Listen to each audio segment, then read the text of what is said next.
After the man lost his testicles, he found out it was a mistake. The cancer still spread everywhere. But he wasn't even angry. Instead, he clutched his wife's charm and laughed out loud because he felt only this cursed, lonely death could appease his late wife's soul. But when he opened his eyes, he saw the old window at home with that dusty wedding sign. He quickly searched the house and found Lin Qingsu on the bed. Her big eyes were full of despair. On her once flawless skin, there were bruises all over. Seeing her again, the woman he missed for a lifetime, he became so emotional that he rushed to embrace her. So much guilt and longing to say, but it all got stuck in his throat. Then he began to cry like a child. He had set her up to fall in the lake, exposing her to the whole village, while he rescued her. To save her reputation, she was forced to marry him. But since she entered his home, she never had a single good day. Amid his endless abuse, she jumped in the lake with their baby. When her brother pulled them out from the cold river, he finally woke up. He later rode the waves of the era to earn wealth for 10 lifetimes. But the woman who taught him to grow was long gone, just as he relished being reborn. A piercing scream rang out, "Don't touch me!" Seeing Lin Qingsu shaking like that, he suddenly remembered. At this moment, she'd borrowed money for baby food, but he snatched it for booze and came home drunk to abuse her. Thinking of this, he raised his hand and slapped himself hard a dozen times. Soon, blood dripped from his mouth. Lin Qingsu watched him quietly. With a cynical, bitter smile, she lost count of how many times this was. He'd always kneel and beg when sober, but within 2 days, his fists would fall on her again. She could endure his abuse in bed, but not her baby starving.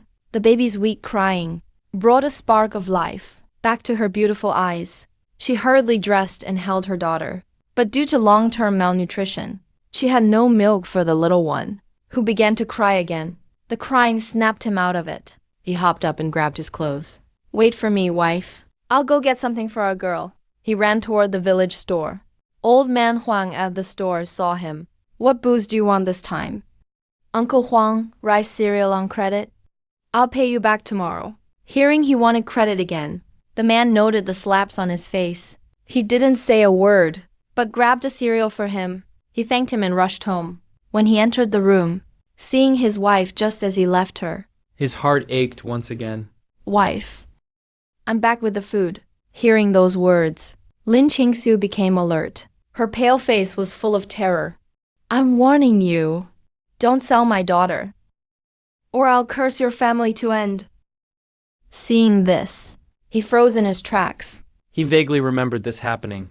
Originally, he'd planned to sell her to a couple, just to get money for booze. What a bastard I was. No wonder he died of cancer later. He totally deserved it. So he put the rice cereal on the old bed. "I swear I'll never sell our girl. I'll find work in town tomorrow." Then he turned and walked out. Once outside, he slapped himself a few more times. If he remembered correctly, this was the month she jumped in the lake with their girl. The mere thought made him tremble all over. It was getting late, and there was no food left. 20 minutes later, he reached the back mountain. He pulled the elastic from his waist and made a slingshot. Asterisk thwack. Asterisk he shot a pebble. A pigeon flapped its wings and flew. After he got rich in his last life, he fell in love with shooting. He played with slingshots for a while. After waiting in the grass, he finally netted a pheasant. Then he bagged a few pigeons. The pigeons were small, only weighing a pound or two. But the pheasant was a fat 5 pounds. He tied them up with vines and hung them on a branch. Just as he was about to head home, his back went light. They were gone. He broke into a cold sweat. "Is this a ghost?" Suddenly, the charm on his chest flashed. His wife had always worn this. Not jade, not plastic. Not until she committed suicide. Did she leave it by the lake? When he looked closer, the light was gone. He couldn't help but touch it. Next second, he entered a space. Looking at the area, it wasn't even as big as a room. After testing it a few times, he realized, hold the charm to go in, think about it to come out. With this secret weapon, he could rise again in this life. On the way home, many houses had electricity, but his home still used oil lamps. The famine years were over, yet they still lived, hand to mouth. He went to the kitchen. After it was completely dark, he brought some soup into the room. Chinking, time to eat. I made soup to help your milk, he called 3 times. Before she slowly walked out, seeing the bowl of soup, she didn't rush over. She just stood there, her eyes full of hatred. At that moment, looking at her patched clothes, his heart felt another pang of pain. In this era of scarcity, her beauty was still striking, but he had been such a jerk, taking her but not cherishing her, seeing how guarded she was.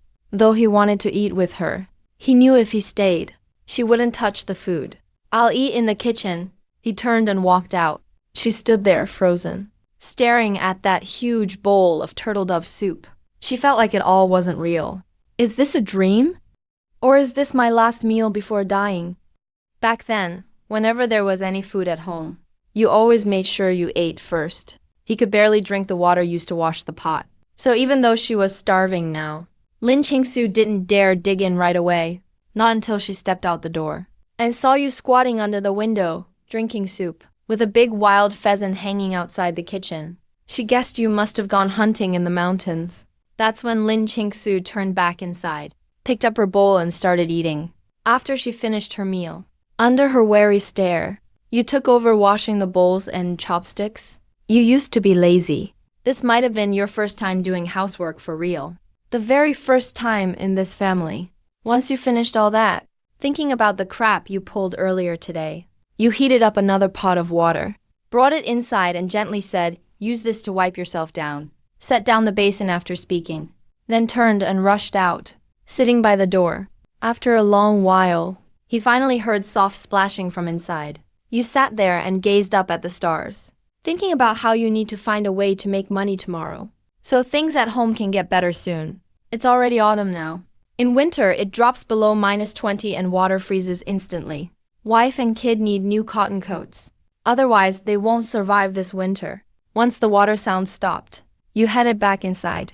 Your sudden entrance startled Lin Qingsu, who backed away in fear. Stay back. Seeing that, you cursed yourself for being such a jerk before, and knew her heart won't heal overnight. So you softened your tone and told her, "I'm just here to take out the water." Then you picked up the basin and walked out. Lin Qingsu ignored you. As soon as you left, she hurried to get dressed. In the yard, you used the leftover hot water and quickly rinsed yourself off. After all, you spent hours lying in the grass for those turtle doves. Been out there a long time. After washing up, you sat down on the doorstep, thinking about your past life. There was a time. A few outsiders always wanted to go foraging in the mountains. They were afraid of getting lost, so they asked you, a guy with nothing to do, to guide them. Back then, you figured these city folks were just bored. But after watching them a lot, you learned how to pick wild dendrobium. Now you could dig some up and sell it yourself. That thought instantly fired you up. You tied up a torch, grabbed a few simple tools, then called into the house, "Jing Jing. Lock the door, I'm heading out." You ended up out all night. Didn't get home until almost 4 a.m. Luckily, you got pretty lucky. On your way down, you found a civet cat's den. Got a few newborn civet kittens out of it. Once home, you cleaned them up quickly. Kept one behind in the kitchen. Then took 2 baskets and headed to town. There's a market in town every other day. You found a busy spot, with plenty of people around. Took out the civet meat and pelts from the baskets. "Hey kid, this mountain game looks great." You thought if it didn't sell, you'd just do it all at home and share some with your brothers and sister. But you hadn't even finished shopping when someone asked about the civet meat's price. The old man and woman saw you, a young guy, tanned all over. Clear as day, you're from the mountains. Plus your prices were good, so they bought 2 right away. Back then, buying meat needed ration coupons. Only mountain game like this could be bought freely, going home to treat their little grandson. On their way out, the old lady tugged her husband and asked for all the civet pelts too. Sighed she'd make gloves for her grandson. So in less than 2 hours, you'd sold all the civets. After that, you took the dendrobium you picked yesterday and went to the oldest pharmacy in town. When you pulled out your goods, the old man behind thick glasses stared intently. He took the dendrobium carefully, looked it over up and down, then gestured a price. "Brother, that's my offer." Seeing his price, you frowned a little. Did he think you were some dumb hillbilly? So you reached to take your stuff back. The old man quickly stopped you, stroking his goatee. Brother, if you're not happy with the price, we can talk. Let's negotiate. 6 big bills. That's all I can offer. Even if you accidentally broke it, it's worth way more than this. But you needed cash right away. Wife and kids still hungry at home. After thinking a moment, you agreed. Then you went to buy meat and flour. Ran to 2 different supply co-ops. Before finally getting that rare milk powder of the time. On your way home, you thought of your wife's old, patched up clothes from yesterday? All those repairs on them. So you went to the only small state-run shop in town. Heading home, you made a detour to find an old hunter in his 70s. Gave him a pile of food, and finally traded for his prized shotgun. The deal was done. Back then, you needed coupons just to buy meat. If you really want to eat meat freely, you had to do it yourself. Almost home, you finally noticed. Lin Qingsu was out in the field, working with the baby on her back. And your older brother Zhao Zhengxing stormed over, furious right away. Where the hell have you been? Your wife's working the field alone. Looking at your big brother in front of you. Your nose stung. I went to town for work and bought some meat and flour. Bring your wife and kids over for dinner tonight? Hearing that, your brother looked you up and down, full of doubt. He noticed the mud on your pant legs. Then the baskets you were carrying, all full. Our sister-in-law just made a pot of cornbread for lunch. Have your wife take some back later? We won't come for dinner. Take better care of your wife from now on. You didn't say anything else, just nodded, and headed home with your stuff. If you want to win your wife's heart, you have to feed her well first. So you started getting busy in the kitchen. By the time it was getting dark, Lin Qingsu came home carrying a few cornbread buns. As soon as she stepped into the yard, she smelled the aroma of meat from the kitchen. So she hurried over to the kitchen door, saw you standing at the rough stove, busy cooking. After a whole day of work, Lin Qingsu was starving. She put away the cornbread buns and went into the bedroom. Put the sleeping baby in the crib. Just turned my head. Saw a can of formula on the table. Lin Qingsu instantly felt her blood rush to her head. She ran into the kitchen and slapped you hard. Did you go force my mom to give you money again? Why are you such a jerk? Caught off guard by your wife's words, you slowly remembered that this jerk, had actually threatened your mother-in-law with a knife before. For money, so you quickly denied it. I don't have any money. This is what I earned today, you said, reaching into your pants. Seeing this scene, Lin Qingsu got even angrier, thinking seriously right now. Still thinking about that? So she slapped you again. After 2 slaps in a row, you didn't know whether to laugh or cry. Seeing Lin Qingsu didn't stop, you quickly pulled out 5 big bills from your pants. Babe, this is the money I earned today. Take it. Lin Qingsu saw the cash stuffed into her hand. The world started spinning for her. Seeing your wife about to fall, you tried to help, but Lin Qingsu slapped your hand away. She just couldn't believe someone as lazy as you could make so much in one day. What kind of shady stuff did he do out there? What the heck should I do now? Life's really unlivable. You noticed Lin Qingsu totally didn't buy your story. You almost dropped to your knees. I went up the mountain last night to pick wild dendrobium, and just happened to find a civet den. I exchanged those for 6 big bills. Spent 1 on food. This is all that's left. As soon as she heard dendrobium, Lin Qingsu's eyes lit up a bit. Ginseng up north, dendrobium in the south. That stuff's super valuable for medicine. You can sell it, but it only grows deep in the mountains. It's really hard to find, especially in the middle of the night. But thinking carefully, there really were bloodstains by the well this morning, and civet meat cooking in the pot. Maybe she was wrong about him. But how do you even know what dendrobium is? With Lin Qingsu staring at you, you raised your right hand. I swear I didn't do anything bad. Or may I never have kids? Seeing your wife's breathing calm down, and her eyes not so fierce, you finally breathed a sigh of relief. Qingsu put the money away. I'll go give some meat to my brother's family. Let them have some fresh stuff. Even though it's safer to keep things hidden, handing money to your wife means handing over the family reins. Then you carried a plate of stir-fried civet and a pot of fish tofu soup. put them on the living room table, then went back to the kitchen for a big bowl of meat, and headed toward your brother's place. On the way, you also paid old Wang back for the rice paste and the booze from before. Meanwhile, Lin Qingsu stared at the cash in her hand, hurried back to her room. For over 2 years since getting married, you've always been taking her money. This is the first time you ever gave money willingly. So she split the cash into 5 parts and hid them separately. Once that was done, she heard steady footsteps came out of the room, looked at the hot dishes on the table, and froze for a second, then checked the kitchen. Found the flour jar more than half full, and the oil can full too. Even some bacon hanging from the beam. Has he really changed? At this moment, Lin Qingsu wasn't sure. After all, a leopard can't change its spots. When Lin Qingsu sat down, you picked out a pheasant leg for her. I'm heading up the mountain early tomorrow. Before winter hits, I'll go pick as much dendrobium as I can, since that's the fastest way to make money for now. When everything opens up, we can use the cash to invest. After hearing you, Lin Qingsu was stunned for a second. She nodded, didn't say a word. Even if you got lucky last night and found a dendrobium, there's no way you'll be that lucky all the time. Lin Qingsu thought about telling you, if you want to make money, get a real job. Even if it's just a few cents a day, it's better than nothing. But thinking about how stubborn you are, as long as you don't go out gambling, she'd let you drink as you wish. She picked up her chopsticks, trying to put the pheasant leg back. Seeing this, you quickly used the kid as an excuse.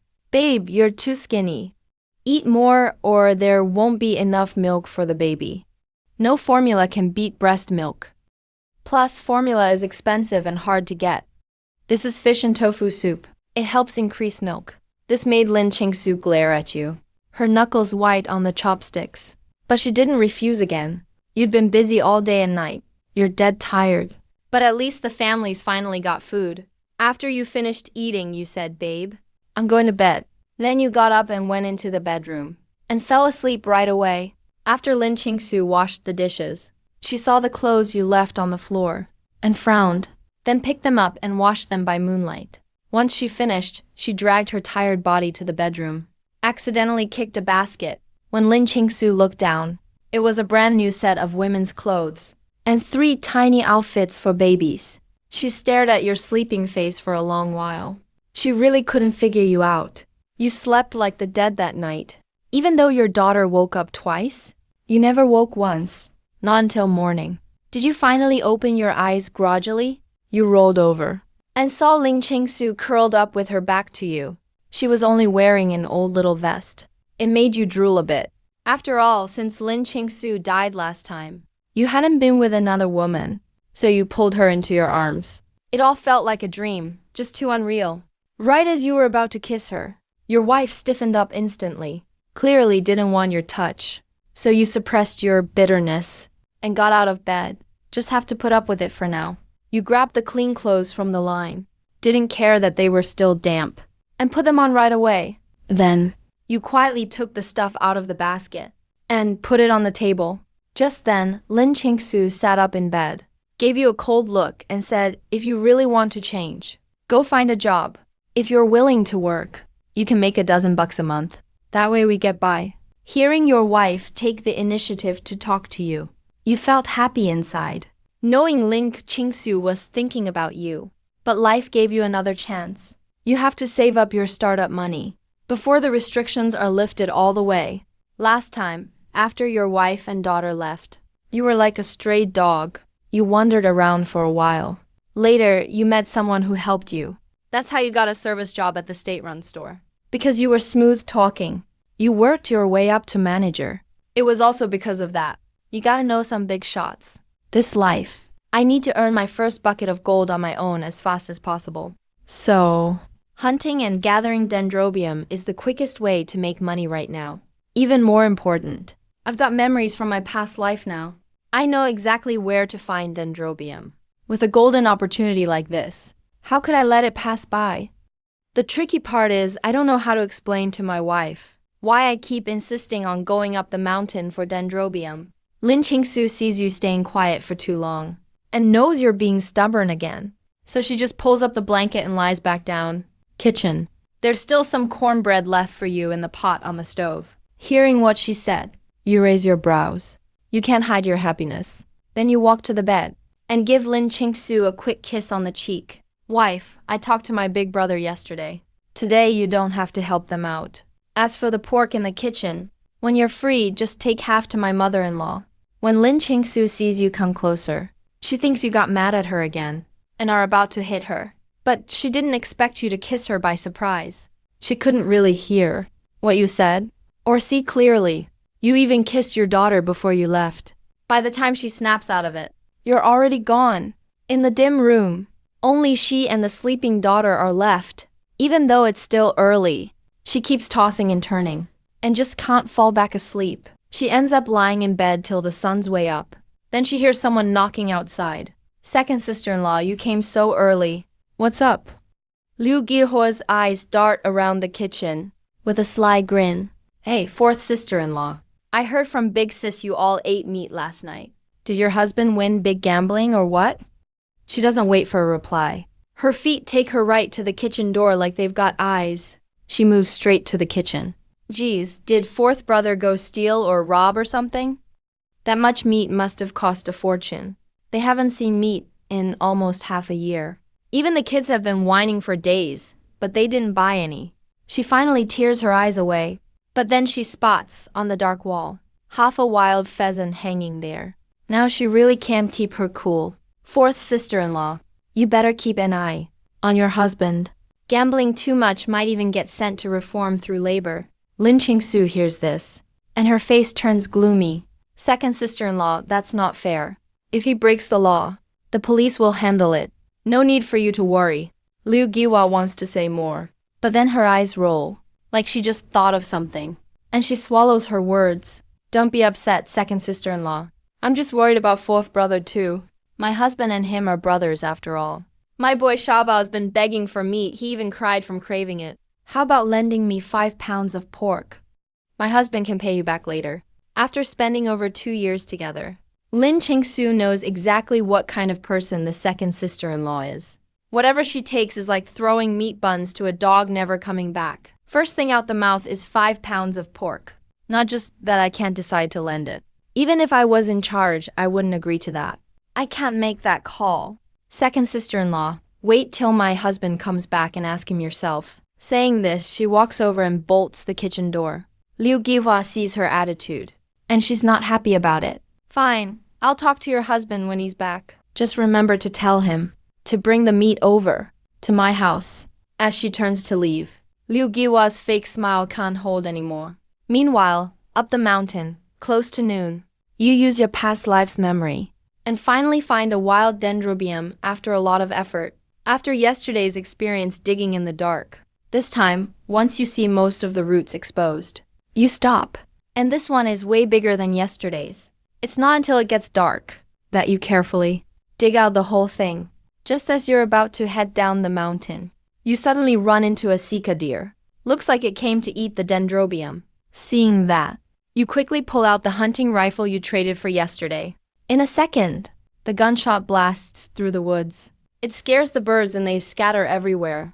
Back home, Lin Qingsu has already finished dinner. She makes formula for the baby, but still doesn't see you come back. She frowns with worry. Dendrobium is really not easy to find. He'd be better off learning a real skill. While Lin Qingsu's lost in thought, you quietly walk into the yard. Only when you take things out of the basket does Lin Qingsu hear something inside. She comes out holding the baby. Go wash your hands and eat. She says this and goes back inside with the baby. You notice your wife peeks into the basket, but doesn't say anything. After going in, you see hot food on the table. Your eyes sting with tears. If only you could go back in time. You would have beat up your old self for not cherishing such a beautiful and good wife. You walk to the table and sit down. Eat quickly and heartily. Wife, I'm stopping by the village chief's after dinner. I'll see if we can fix up the wiring these few days. Hearing that, Lin Qingsu pauses for a second while patting the baby. She can't help but bring up the power. That's a monthly electricity bill from now on. Then she sneaks a glance at you, afraid you'll get mad, and flip the table. You catch Lin Qingsu's worried look right away. So you put down your chopsticks. You carry the basket to the door. and call your wife in. I dug this up today. I'll take it to the pharmacy in town someday. Should get a good price. But Lin Qingsu just stares at the dendrobium. She looks up at you and asks in disbelief, did you really dig this up? Seeing her reaction, you explain, I swear I didn't steal or rob this. This is honestly what I got after a day in the mountains. Lin Qingsu sees you look serious, so she finally nods, half believing. By the way, our second sister-in-law was here today. She wants to borrow 5 pounds of pork. Lin Qingsu's face falls, obviously unhappy. Guessing it's because you weren't home.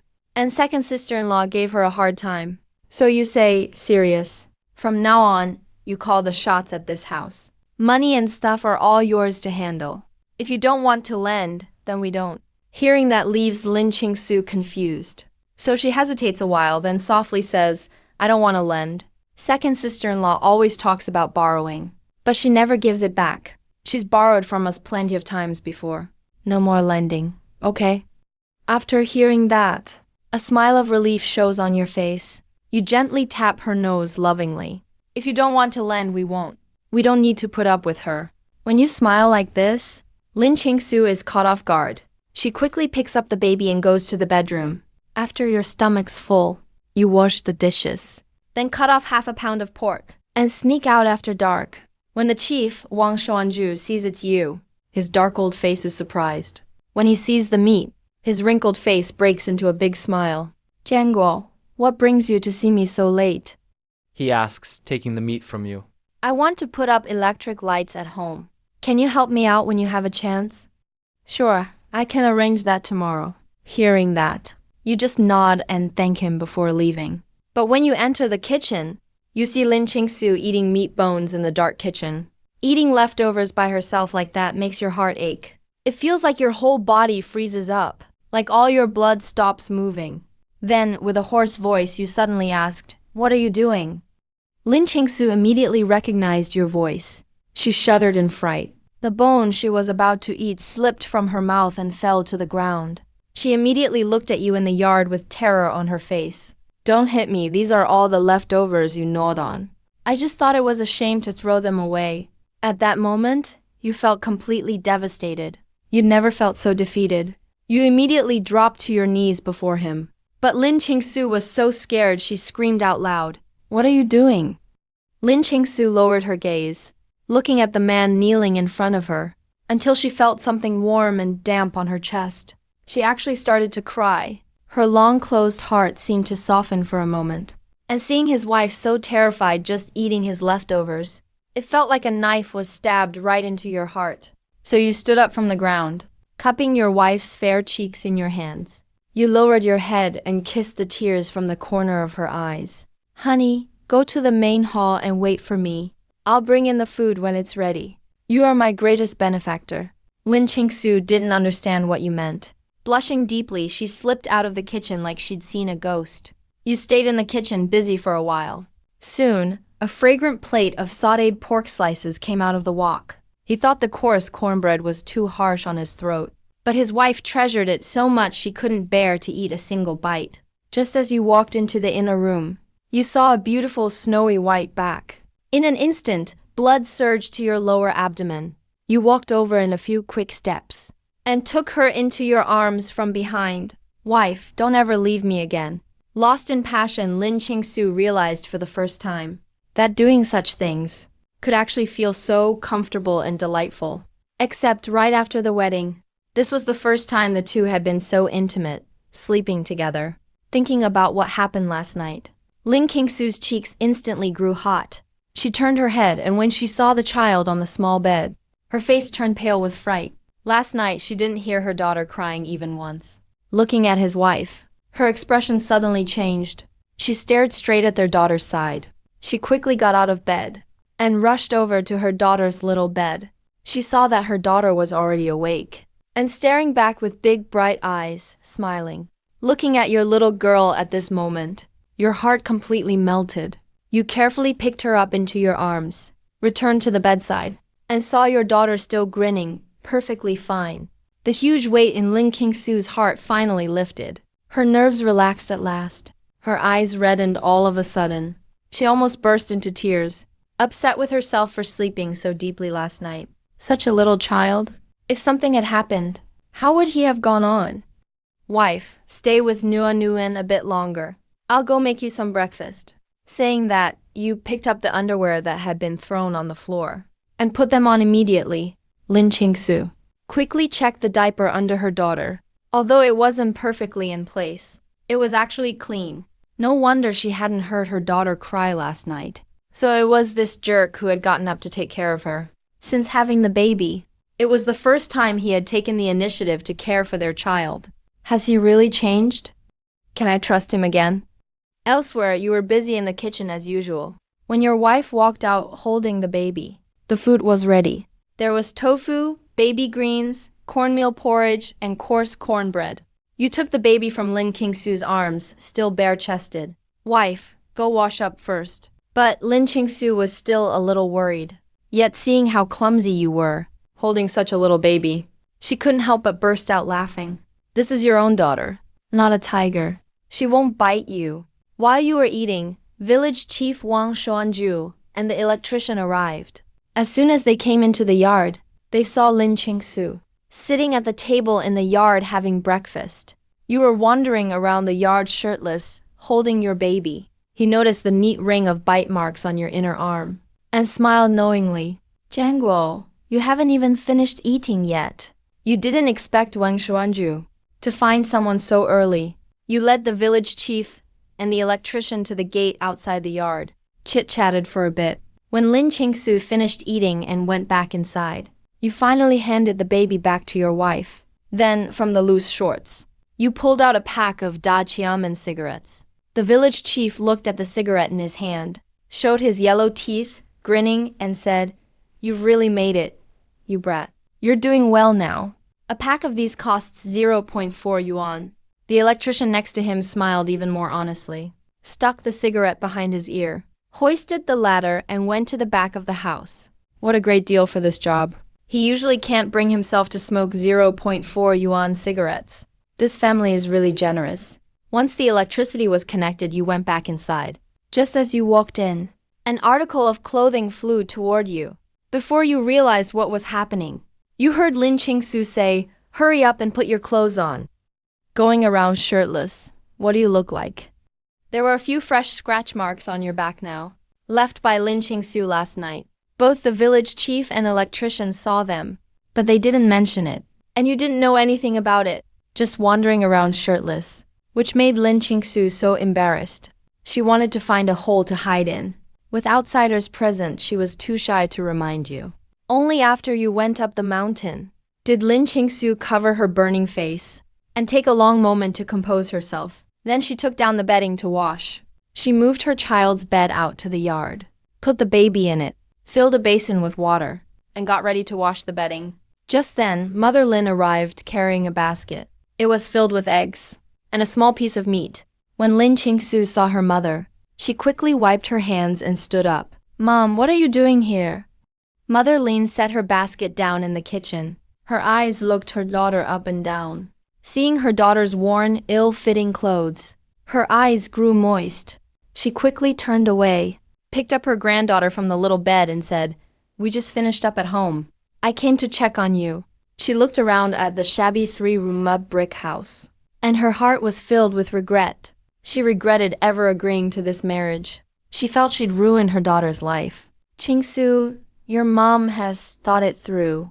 If you really can't go on with him, just get a divorce. You're young. You have your whole life ahead of you. You can't waste your life on a man like him." When Lin Qingsu heard her mother say this, she was stunned for a moment. She sat on the stool for a long time without saying a word. That day, when you took away the money she'd borrowed from her family to buy rice cereal for her daughter, and used it to buy alcohol, she really felt utterly hopeless. Just being with you, she saw no hope at all. She even thought of dying. She'd wanted to jump into the reservoir with her daughter. But after you sobered up, first you were full of regret, slapped yourself over a dozen times, then rushed out to buy rice cereal for the child. These past few days, he really seemed like a changed person. He stopped hanging out with bad company and hasn't touched a drop of alcohol. "I'm not even gambling now." Mother Lin watched her daughter, who kept her head down and didn't speak. She thought her daughter was worried about the child. She said, "If you want to keep the child, Mom can help you raise them later on." As she spoke, she hesitated. If you stay home to raise a child, it will be hard to remarry. In these times, divorce is extremely rare. No matter how hard or difficult life gets, a woman has to grit her teeth and get through it. Hearing her mother even consider the matter of remarrying after divorce and planning everything for her, Lin Qingsu took the child from her mother's arms. "Mom, I'm not thinking about divorce right now." He seems to be slowly changing for the better now. As she spoke, she tugged at the brand new little clothes on the child. "He earned the money to buy these clothes for the child. He also bought a set for me, but I couldn't bring myself to wear it." Mother Lin looked at her daughter, whose fair and tender face had a blush she hadn't seen in a long time. Her eyes also seemed to light up again. She couldn't help but be momentarily stunned. She had clearly overheard yesterday that Mazzy next door had said he owed outsiders 50 yuan.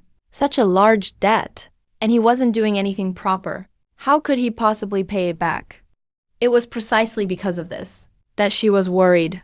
She came over with things early in the morning to check on them, but her daughter's expression didn't seem fake. If he really turned over a new leaf, she would find a way, even if it meant selling everything, to help him pay back this money. Thinking of this, she didn't tell you what she had heard, fearing he would quarrel with you over it. She collected her thoughts. With red-rimmed eyes, she nodded contentedly. If he can change, that would be good. Then I'll be at ease. As she spoke, she raised a hand to wipe away the tears streaming from her eyes. Meanwhile, you, who had just gone up the mountain, were chewing on a multi-grain steamed bun. You were calculating how much it would cost to build a 2-story house now. Roughly how much money would be needed, based on the price of Dendrobium nobile that you could currently dig up. After building the house, you would still have a considerable sum of money for this era. A very substantial savings. After all, at this time, there weren't many 10,000 yuan households. Thinking that you would definitely be living in the village for the next 2 years, you decided to improve the living conditions first. The 3 dilapidated adobe houses your family currently lived in. After entering them, you, with your height, couldn't even stand up straight. The indoors were incredibly dusty, with debris falling everywhere. It really wasn't a place for people to live. At this moment, you had no idea that your mother-in-law was discussing with your wife whether or not to get a divorce. If you knew this, you probably wouldn't have the mind to go up the mountain to dig Dendrobium nobile recently. After all, having lived another life, making money was very important to you. But nothing was more important than your wife and child. You held the money-making methods from your previous life, but that couldn't compare to the urgency of this very moment. Seeing that it was almost noon, you didn't even bother to eat lunch and hurried back home, afraid that if you ate one more bite, your daughter would have one less bite to eat. Lin Qingsu couldn't stop her. She had no choice but to take down the hanging meat from the kitchen and cut off a large portion with one slice. She grabbed it and chased after her. "Mom, take this back for my brother, and his wife to eat." Mother Lin saw such a large piece of meat and waved her hands repeatedly, refusing to take it. Afraid that you would find out she was giving so much to her maiden family and hit her daughter again. She was even more afraid her daughter wouldn't have enough to eat and would suffer hardship. "You two keep it and eat it. We're not lacking food at home. Look how skinny you are. You need to nourish yourself more. Otherwise, where will the baby get milk from?" Mother Lin ultimately didn't take the meat. She walked away step by step, carrying her basket. Lin Qingsu stood at the doorway, watching her mother walk further and further away, until she could no longer see her.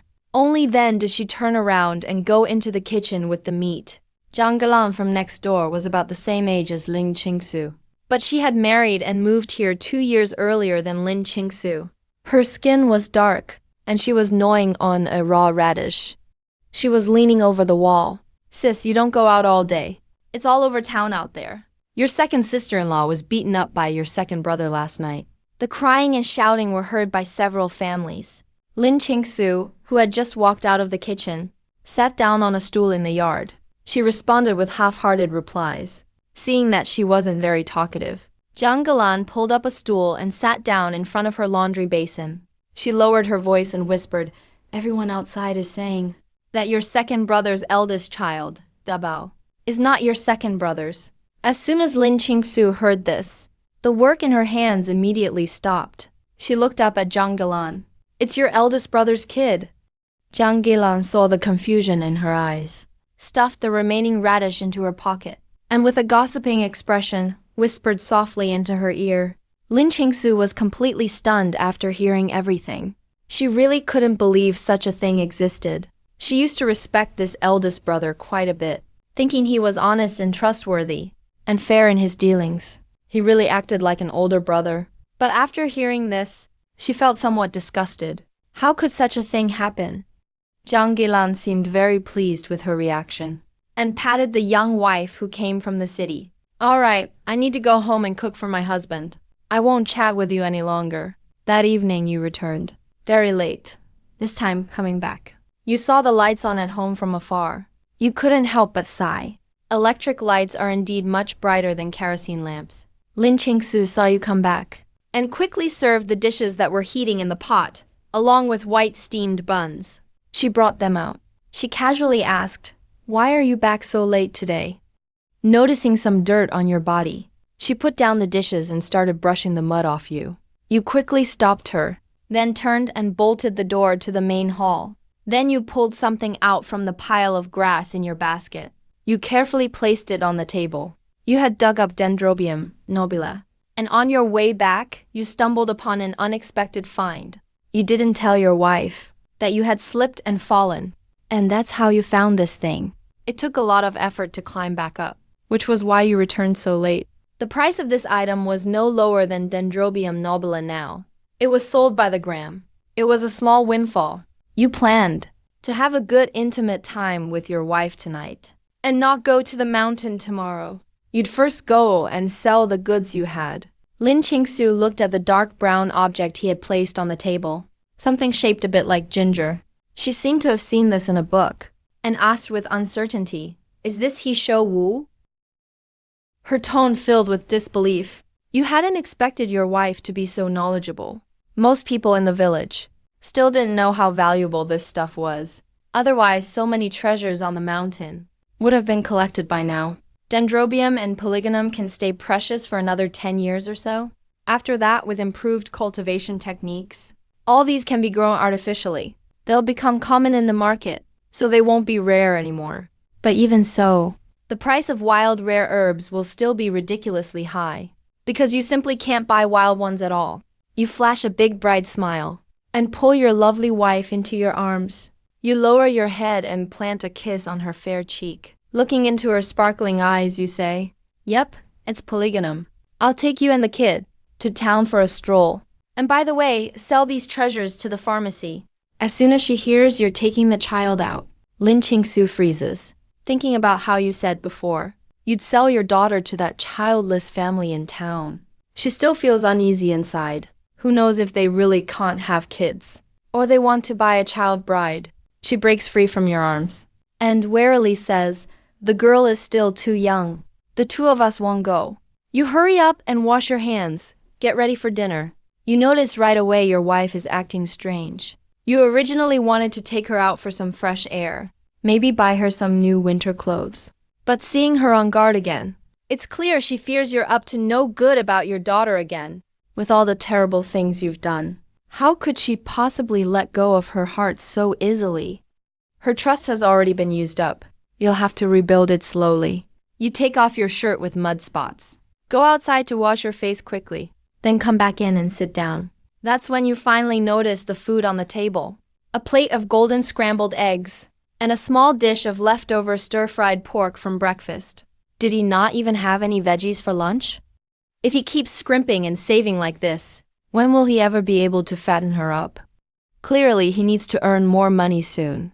Only then can she finally feel secure. "Wife, where did the eggs come from?" Lin Qingsu lowers her head and serves you a bowl of noodle soup. "Not long after you left, my mom came by. She brought them. When my mom mentioned the divorce, she didn't say a word about it. When he hears they're from his mother-in-law, he remembers when she asked him for money for booze, feeling awkward and too embarrassed to face her. He didn't even ask why his mother-in-law came by. He's just thinking, whenever Ming sells these goods, the first thing to do is pay back the money borrowed from his mother-in-law. Pay her back. You pull your wife closer and have her sit down. Eat up, you say, handing her a bun. She still couldn't bring herself to use white flour, so she made these mixed grain buns instead. You grab a cornmeal bun and start devouring it. Lin Qingsu takes a small bite of her bun, stealing a glance at the man before her. If only he could stay like this forever. She just doesn't know how long this will last. While the two of you are eating, there's a knock at the gate. Fourth brother, it's a Liu. Come out. We're one short for our game. The guys are waiting for you to drink and play. Hearing that voice, Lin Qingsu's face turns pale instantly. She stares straight at you, terrified you'll do what you always did, and head out to drink and gamble with them. When you hear that voice, you pause for a moment, then realize who it is. You put down your chopsticks and look up, seeing your wife's pale, frightened face. You quickly get up and pull her into your arms. Honey, what's wrong? Are you not feeling well? Your voice is full of worry and tension. Lin Qingsu, held tight in your embrace, clutches your thin tank top tightly with her slender fingers. Her lips tremble slightly. Are you going to drink and gamble again? Hearing this, You finally realize why she's so upset. She's afraid you're falling into your old ways. You rest your chin on her soft hair, unconsciously tightening your hold, pulling her a bit closer. She feels so incredibly thin in your arms. Since she married you, she hasn't had a single day of peace. Even a full meal was a luxury. And yet, she still held on to a glimmer of hope for you, wanting nothing more than a real life together. You take a deep breath, forcing back the sting in your eyes, and comfort her in a low, raspy voice. Don't worry, I'm not going. I'll go send them away right now. I'm done messing around with them. Sitting on your lap, Lin Qingsu hears your words, then leans back to stare at you searchingly. Really? You're not going? She asks. You look down, meeting her anxious, questioning eyes. You wish you could show her your heart, to prove you've truly changed for the better. You can't help but peck her on the nose, feeling your warm, steady breath. You promise, I'm really not going. Trust me, I'll tell them to get lost. You gently place her back on her stool. All right, keep eating. I'll be right back. As you stand up, you realize she is still, tightly clutching your tank top. If those three guys outside weren't such bad news, you'd almost want to take her with you, just so she could watch. You turn them down yourself, and finally put her mind at ease. You lean down, kiss the top of her head again, trying to soothe her. Your large, rough hand gently pats her thin back. Only then does she slowly let go. You straighten up and head out with firm, heavy strides. Reaching the courtyard gate, you pull the wooden door open. When the men outside see you, that guy Liu gives a sleazy grin. He cracks a crude joke. Fourth brother, this isn't like you. Your wife just finished her recovery, and you can't even get out of bed? It's been days. Why haven't you come for a drink? Hearing that filth, your brow furrows with pure rage. Damn it, you growl. Watch your mouth when you speak to me. If you can't talk right, then shut your trap. The other two were laughing along, but seeing your expression, their smiles vanish instantly. They try to play peacemaker. Fourth brother, he's just got a big mouth. Don't take it personally. Come on, let's go grab a drink. One reaches out to put an arm around you. You brush his arm away, glancing coldly at the other two. If it's about drinking or gambling, don't bother coming back. I'm done with all that. Seeing you like this, they look like they've seen a ghost. They look at each other, completely stunned. But that sleazy Liu, still wearing his foul grin, keeps pushing his luck. Is she keeping you too busy in bed? Since she's all recovered now, why don't you let us brothers have a go? Before he can finish, you kick him hard. Your foot lands right on his chest, sending him flying onto his back. He groans, sprawled on the ground. You stride forward, pinning him down with a foot between his legs. Leaning over, your eyes full of menace, you stare the bastard down. Next time you spout filth like that, I'll sew both your mouths shut. And I'll break your third leg too. You apply more pressure with your foot, grinding it down as he lies there. ignoring the pain in his chest. He desperately tries to push your foot away. He howls in terror. Fourth brother. I'm sorry. I won't say it again. The other two are scared out of their wits. They can't even utter a word. You're radiating such pure fury that you look terrifying in the dark. None of them dare to step in. They've been afraid of you since childhood. When you get into a fight, you're a ruthless, desperate man. But this is the first time they've seen you this angry, like a starving tiger ready to kill. It sends shivers down their spines. Afraid Liu's screaming would bring your wife out, and not wanting her to see this violent side. You didn't want to scare her. If she became afraid of you, over a piece of trash like this, everything would be ruined. You straighten up, glaring down at Liu on the ground, and pull your foot back. The other two, feeling relieved, quickly haul Liu up. They stammer, fourth brother, we're leaving now. As soon as they're gone, you let go of your anger. You walk back into the yard, bolting the door behind you. Inside, Lin Qingsu had been waiting anxiously. Ever since you left, she was on pins and needles, every second feeling like an eternity. Seeing you hadn't come back, her heart was nearly sinking, though her stomach was growling. Even with the hot food on the table, she couldn't eat a single bite. In just these few days, seeing you slowly change for the better, without realizing it, she had started to hope again.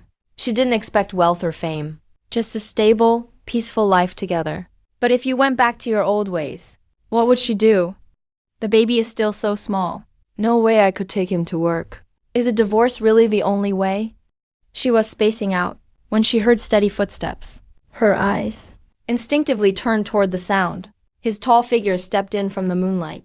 At that moment, Lin Qingsu's lifeless eyes suddenly lit up. He actually didn't go out with those punks. She was still dazed. As you walked up behind her, you leaned down and pulled her into your arms, kissing her fair cheek gently. What's wrong with your man? I was only gone for a bit. Don't recognize me. You handed her the chopsticks and sat down at the table. You grabbed a corn bun and started devouring it. Lin Qingsu was still processing this. She instinctively asked, really? You're not hanging with them anymore? Reporting for duty, ma'am. I've cut ties with them completely. I won't be playing with them anymore. Lin Qingsu finally nodded and began to eat slowly. While eating, she occasionally stole a glance at her man. You were eating fast, but your manners weren't bad. With your rugged, handsome face, you were actually quite a sight to behold. When she first married him, besides the fact he saved her life, part of it was that he was quite good-looking. She'd been blinded by his looks then. Combined with the family marriage swap, she ended up married to this penniless guy. You saw your wife staring, wondering what was on her mind. You put a piece of golden egg on her bun. You teased with a grin, honey, eat up. You can stare all you want in bed later. Your nonsense snapped her out of it. Looking at your roguish face, she gave you a sharp glare, then lowered her blushing face to her food. Full, you were in no rush to leave. Hunched on a small wooden stool, you stared straight at her. The more you looked, the more you loved her. Even in this era of scarcity, with poor food and no makeup, her skin was still incredibly smooth, prettier than any star with cosmetic work. You noticed her knuckles were red from washing. You took her slender wrist into your hand, thinking of the bedsheets drying outside. You planned to sell your stuff tomorrow, to get a washing machine coupon from a dealer. Many people didn't even know what that was, let alone want to spend money on one. With a washing machine, she wouldn't have to scrub by hand. Lin Qingsu pulled her hand back, flustered by your intense gaze. If you're full, go boil water and wash up. You're covered in mud. You stood and kissed her cheek, then went to the kitchen. After you left, she put down her chopsticks and touched her burning face. Since last night, this man loved to hug her and kiss her all the time. Whenever he got close, she could smell his masculine scent, making her heart race like a rabbit, thumping wildly. She couldn't figure out why. After the meal, you told her you'd take her for a walk. On the way back, you didn't head home. You led her in a different direction. Outside a shack near the cowshed, there was a simple mud stove. A woman inside was coughing constantly. She mixed a bit of cornmeal with water in a chipped ceramic pot. After just those few steps, her face turned pale. and sweat rolled down her forehead. A worried, gray-haired man strode over from nearby, frowning. He took the water ladle and told her to go lie down, saying he'd cook. The woman looked at him. The man handed her half a pancake. I had good luck today. I traded for a pancake. I ate half and brought the rest back. Eat up so you can get well. You ate? The man didn't hesitate. He added some rice to the pot and knelt to start the fire. He said he'd eaten. Thinking of her health, the woman held out the pancake. I'm not hungry, you eat it. I've been lying down all day. I just want something liquid. The man tended the fire in silence. Just eat it when I say so. How can you get well without food? The man kept his head down, his eyes stinging. He was full today. But what about tomorrow? He didn't care about himself. That little bit of rice was traded from several villagers. She felt bad for him working all day, and he felt bad for her suffering here. He squeezed her hand. Don't think too much. Just focus on recovery. I'll find medicine for you tomorrow. I'll definitely cure you. The scene made Lin Qingsu uneasy. On the way back, she asked about the couple. You were silent. How could you explain? Saying that man. Well, you didn't know him, but you'd seen him on TV in your past life. A tycoon who dominated the business world, who donated everything after he died. In his wife's name, he started a medical charity fund. His greatest regret was not protecting her and watching her die in pain. Based on your memories, this illness was what killed her. But you figured Mrs. Ying's condition was mostly due to malnutrition. In a drafty cowshed, with only watery soup to eat, even a small bug could turn deadly. You'd have your high school grad wife give medicine and invest money in this future tycoon. At least you'd have a tutor for the exams. Early next morning, before dawn broke, you opened your eyes. You quietly slipped out of bed, walked to the small crib, and carefully picked up your daughter. You laid her gently beside your wife and tucked them in. After cooking breakfast for your wife, you shut the door from the outside and set off. It was market day. Even though it was early, there were already many people on the road. In those years, in the countryside, owning a heavy-duty bicycle meant you were doing quite well. So most people still had to walk. Relying on your past memories, you quickly found the large Chinese herbal medicine shop. The middle-aged man with a square face looked at what you brought out and sized you up. Then he picked up the dendrobium and examined it closely, seeing it was wild dendrobium with every stalk intact. He was inwardly surprised. He carefully placed it on the counter and tentatively asked your price. Hearing him ask, You didn't hold back and gave him a direct number. You knew he would definitely haggle. Sure enough, hearing your price, the manager knew you were no easy mark. He glanced at your basket and invited you to the backyard.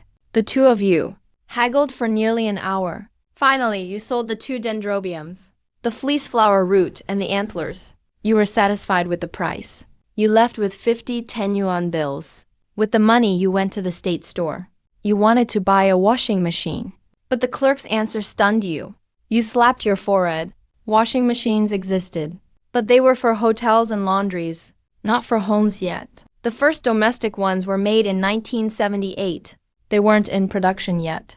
But you unexpectedly got a coupon for a 9-inch B&W TV. You bought it without a second thought. Then you bought oil, meat, and flour coupons. The black market dealer saw a big customer had arrived and became extremely friendly. Hearing you wanted a TV that same day, you found a friend with a tractor to help out. It only cost $2 to get your stuff hauled to the village. You agreed right away without thinking. Then you went to the state-run department store, bought your wife a thick, bright red sweater, and pants and leather shoes. You picked out several brand new outfits for the kid, and got a few new comforters too. You bought everything you could think of, filled up half the tractor. The tractor driver was stunned. He couldn't believe it. That a young guy in shabby clothes had so much money and could buy so much stuff at once. By the time your big shopping was done, it was already afternoon. Back home, Lin Qingsu woke up in the morning. Her kid was lying next to her. You had left without her knowing when. Dragging her tired, aching body, Lin Qingsu got up. She saw that before you left early. All the food was tidied up nicely. Golden eggs were on the table. and there were sizzling fried pieces of meat. If Lin Qingsu said she didn't feel anything, that's just not true. Around noon, Wang Xuanzhu came with a young, pretty girl, walked in and called for old four. Wife, this is Li Tiantian, an educated youth from the city. She'd be staying at your place from now on. Just letting old four know. Get over 10 rooms ready for her. Lin Qingsu was a bit confused. Suddenly having this young girl at home. How could these 3 little mud brick rooms fit everyone? 1 room for the couple. The main room is for eating. Another room is packed with odds and ends. There's really nowhere for her to sleep. The village chief isn't home.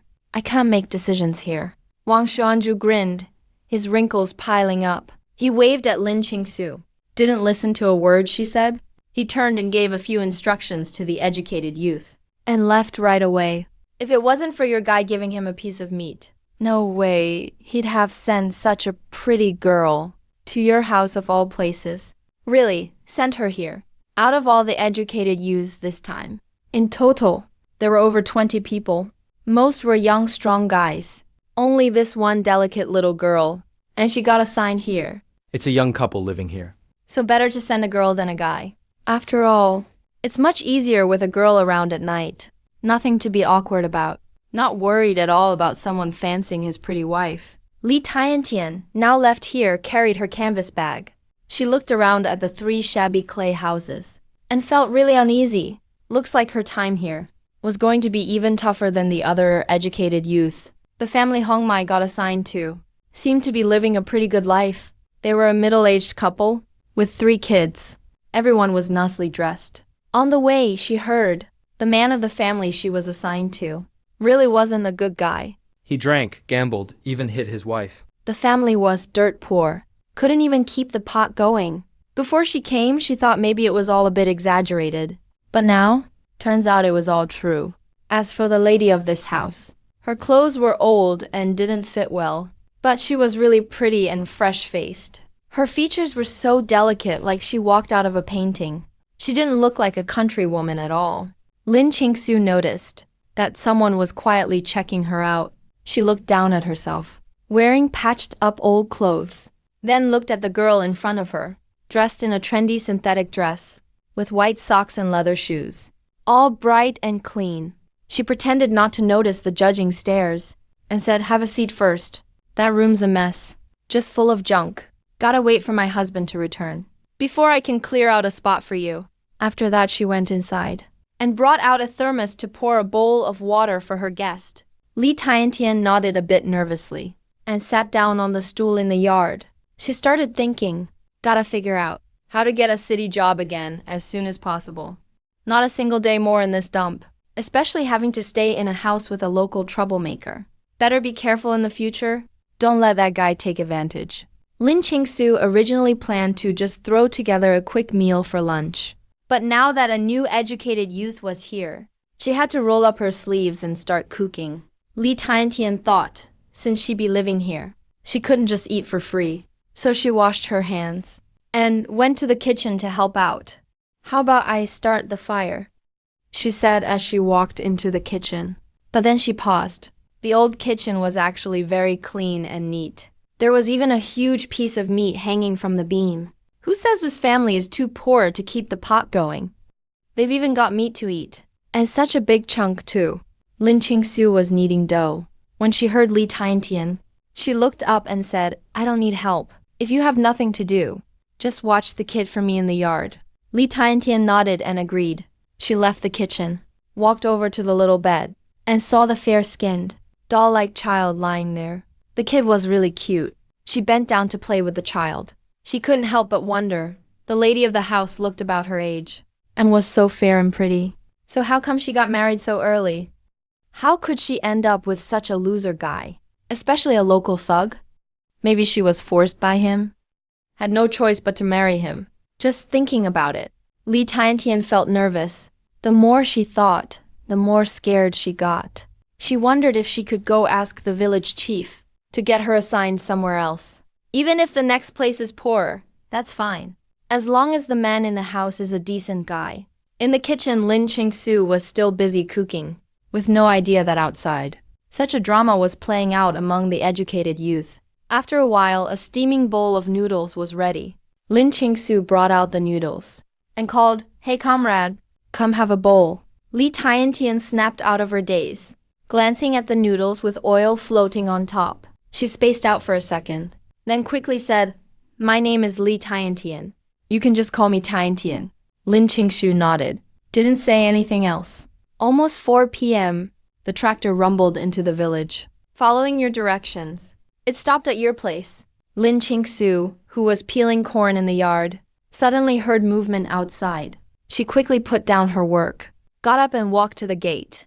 Just then, she saw you jumping nimbly off the tractor. She kept wondering why you came back in this chugging tractor.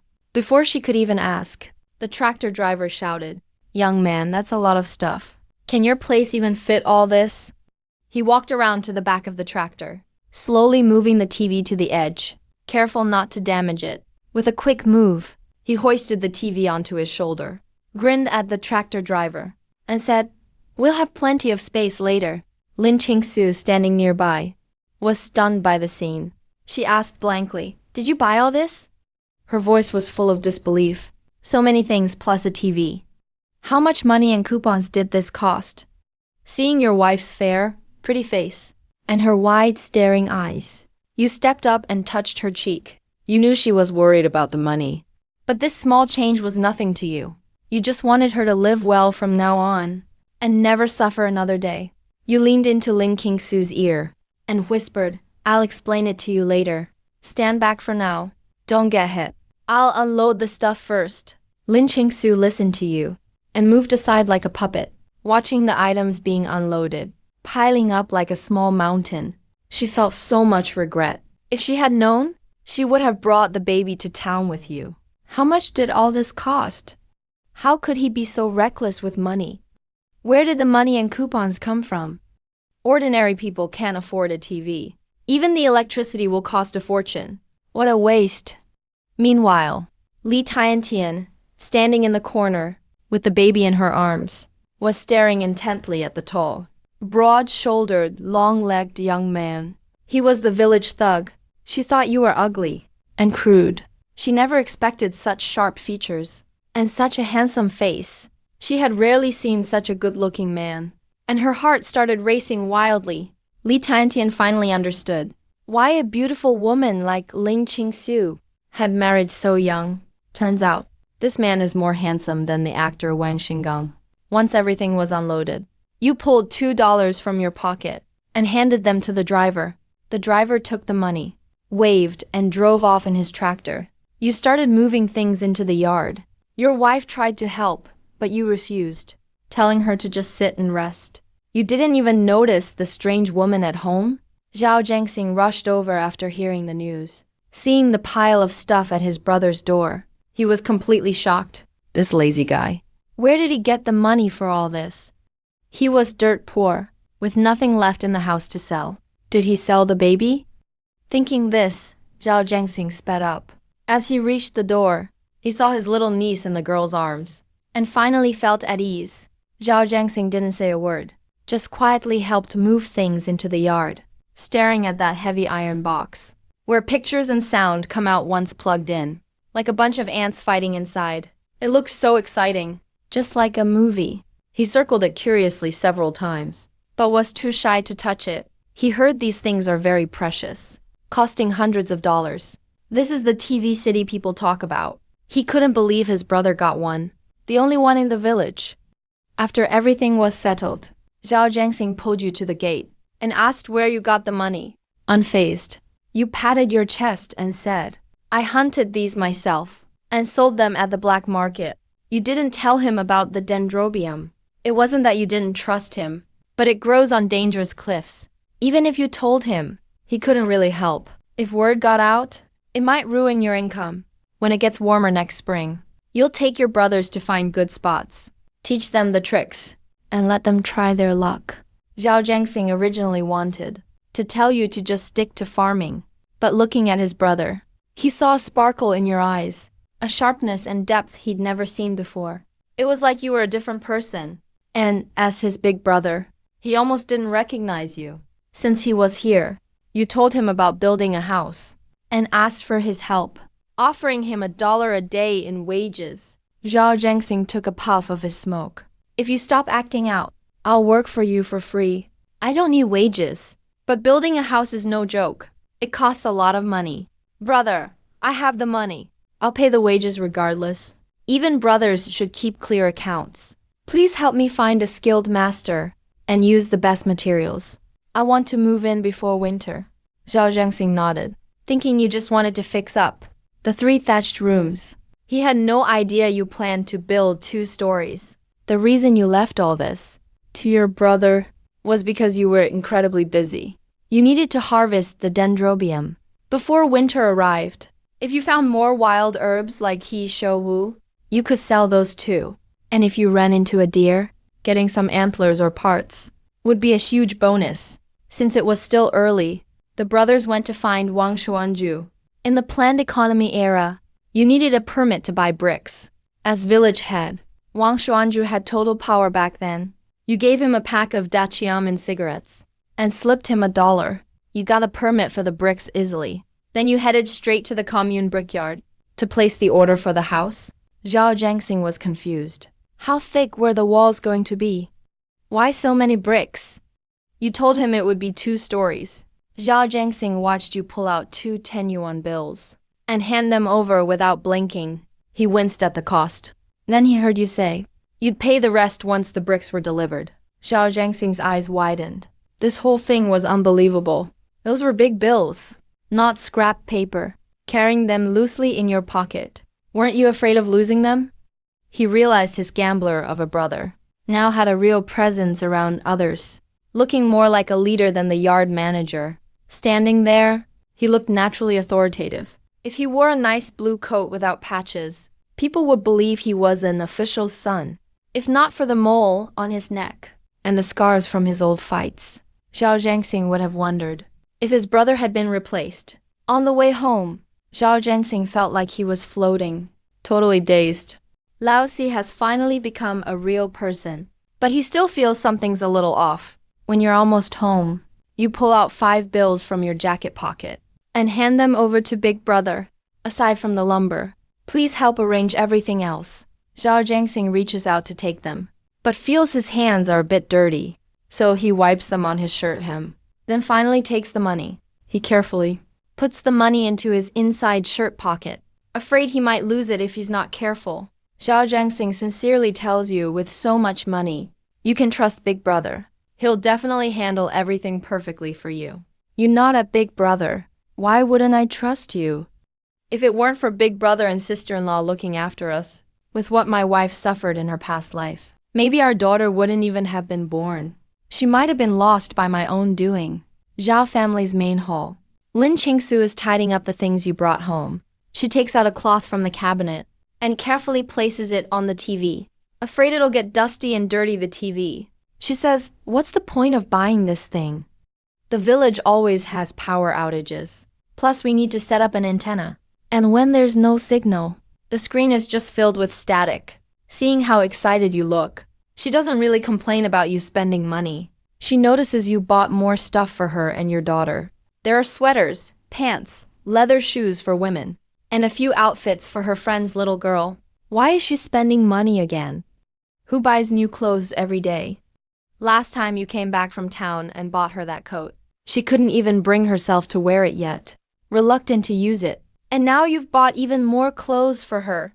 But seeing you care about mother and daughter, Lin Qingsu is still happy. She picks up the soft and thick cotton quilt, ready to put it in the chest, and can't help shedding tears. It's better than the new cotton quilt she had when she got married. Once everything is tidied up, Lin Qingsu realizes you didn't buy anything for herself. But her shirt is patch on patch. Her shoes even have holes. Li Tiantian helps hold your daughter, staring eagerly at the new clothes, scratching her head in frustration. Like a cat seeing a fish. That crew-neck sweater is the most down-to-earth style in the city. She always wanted to buy it when shopping. But her parents never agreed, spending half a month's wages just for a sweater, looking at clothes she wanted but couldn't afford. And they're not just one here. Li Tiantian is so envious, jealous, and resentful. Lin Qingsu's husband is really handsome. and more than willing to spend money for his wife. And he's also so considerate. When moving things, he wouldn't let her lift a finger. Afraid she'd get tired, cherishes her like his own eyes. How can a good man like him be called lazy by the village? That's just nonsense. It's absolutely ridiculous. You stride in from outside and immediately see a young woman you don't recognize, standing there holding a child, smiling at your wife. Is this your friend? Li Tiantian lowers her gaze when she notices your attention. Unable to look you in the eye, can't meet your eyes. Even though she calls herself a city person, always looks down on these country folks. But ever since this family's man came back on the tractor, covered in dust and sweat, she's always been right by his side. But to him, only his wife matters. There she is, a living person standing here. And he hasn't looked at her even once. Lin Qingsu is busy with her chores, hearing your question, finally realizing there's an extra person at home.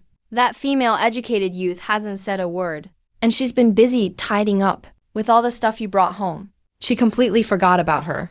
Lin Qingsu quickly and apologetically takes the child from Li Tiantian's arms and tells you the captain brought her from the countryside.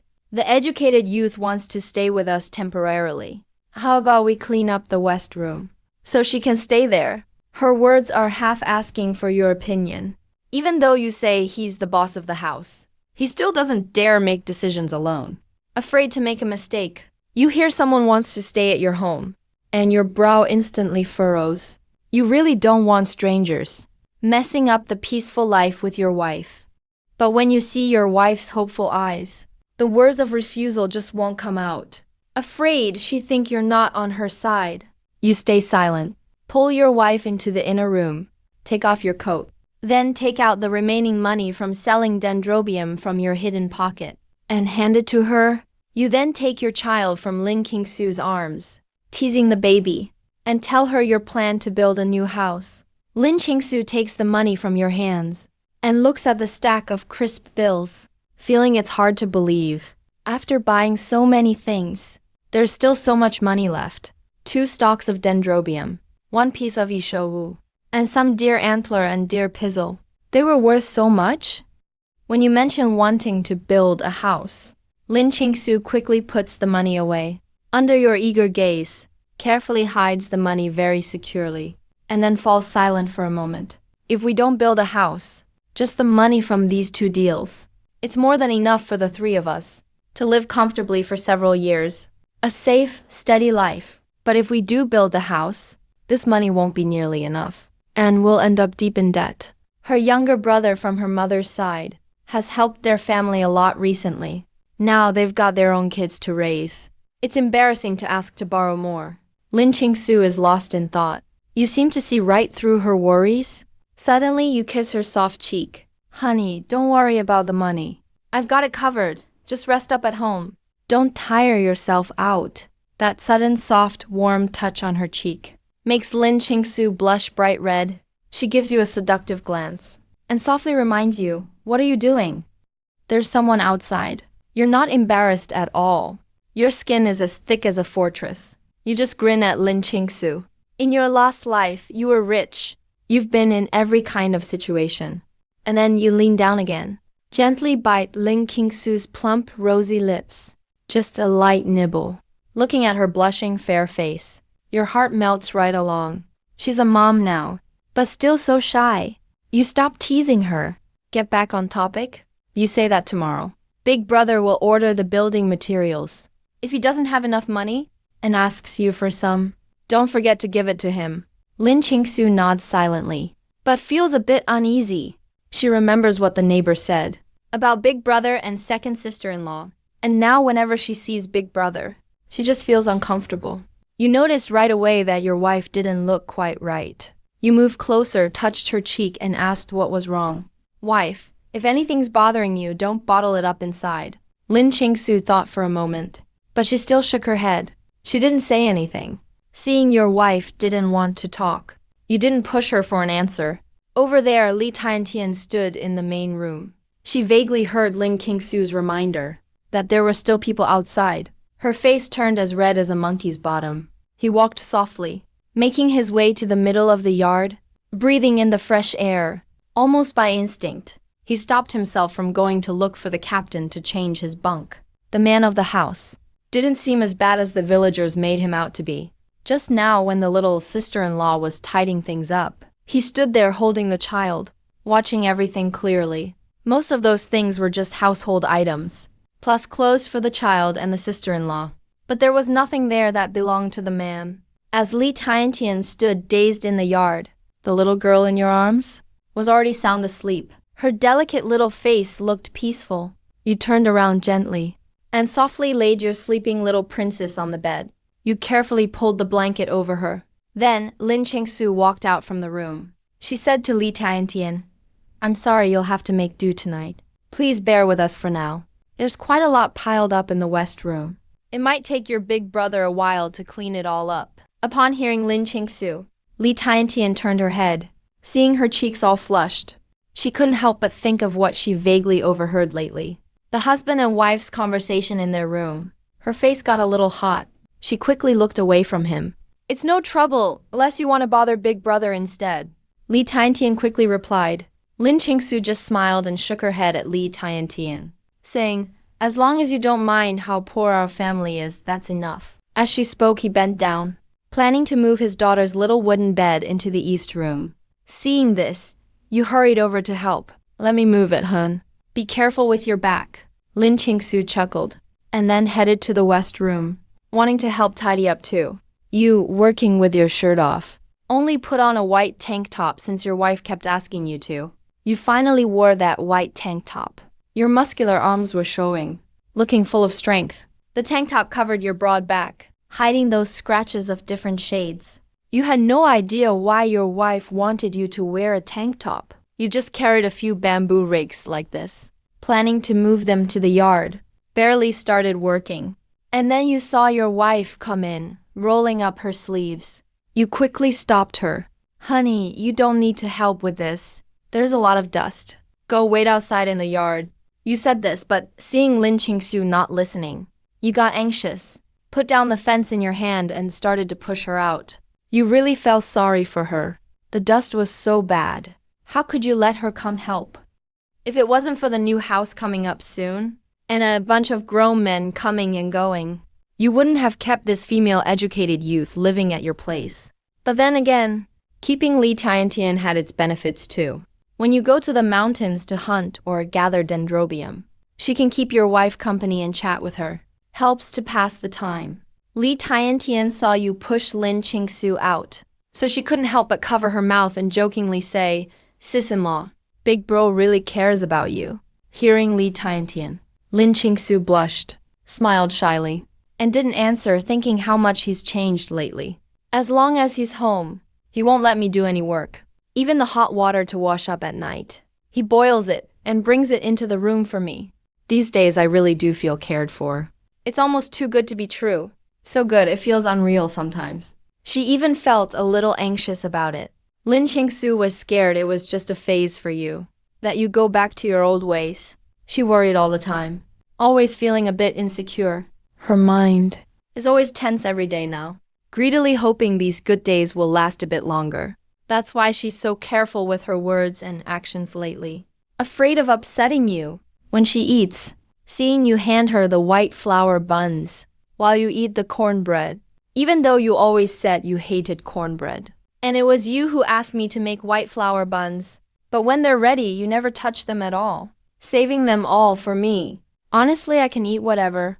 As long as you're living well, and you don't go fooling around outside, I'm content. Lin Qingsu still can't figure out why you've suddenly become so good. It's not like she never did crazy things when she was drunk before. Apologizing while hugging you after sobering up, kneeling and swearing she wouldn't do it again. Every time after she got drunk, she'd behave for a few days, but only for 2 or 3 days. Then went back to how she was before, and kept going out to mess around. You've never been like this before. Cooking and boiling water, even coaxing the child, and getting all the clothes and shoes for the kid. Lin Qingsu knew deep down, always reminding herself to stay clear-headed, not to fall headfirst into this sweet illusion. Because what if she wakes up from the dream someday, and reality isn't like it is now? What would she do then? But you didn't know. What was going through your wife's mind? Time passed and it was nearly dark. You finally finished tidying up the west room. That room was made of clay tiles, always piled high with sundries. No one lived there. The newspapers on the walls were rotten like spider webs, falling apart at just a touch. Even after cleaning, there was still a lot of dust inside. You quickly built a little bed with wooden planks and finished the task your wife gave you. Lin Qingsu saw you coming out all sweaty. She quickly grabbed a towel and handed it to you. Here, wipe off. Dinner's almost ready. You didn't reach out, just stood tall and bent down a little. Brought your face closer. Your strong, handsome face got right in front of your wife. Breathing out heat, you said, "Babe, can you wipe it for me?" Hearing you say that, Lin Qingsu glanced over instinctively at Li Tian, who just came in carrying stuff. After she walked in, Qingsu tiptoed up and wiped the sweat off your forehead. She reminded you there's a guest at home. Next time, when you get up in the morning, don't walk around shirtless. At least wear some shorts. Don't make the young lady embarrassed. Your dark, sharp eyes stared at your wife so close by, watching her carefully wiping it off and reminding you about all these things. Your heart felt warm, even though not being able to go shirtless at home feels a bit awkward. But looking at your wife being so serious, you couldn't help but smile. You leaned over and gave Qingsu a quick peck on her red lips, just a light kiss. And you answered right away, "I'll listen to you." Lin Qingsu blushed at your sudden affection, her face and ears turning red. It's fine when it's just the two of you at home, but now there's an unmarried girl around. Seriously, you're shameless. Face red, Qingsu told you, "Stop messing around. Go wash up and have dinner." Then she hurried back to the kitchen. You watched her running off and couldn't help but grin. Your handsome face was full of satisfaction. You walked over to the well, drew up a bucket of cold water, splashed your face with it. After sweating so much, you felt all sticky. It was really uncomfortable. You looked around. No one else was in the yard. You took off your tank top and dumped the cold water straight over your head. So refreshing. But you didn't expect Li Tiantian to walk out just then. She saw the whole thing.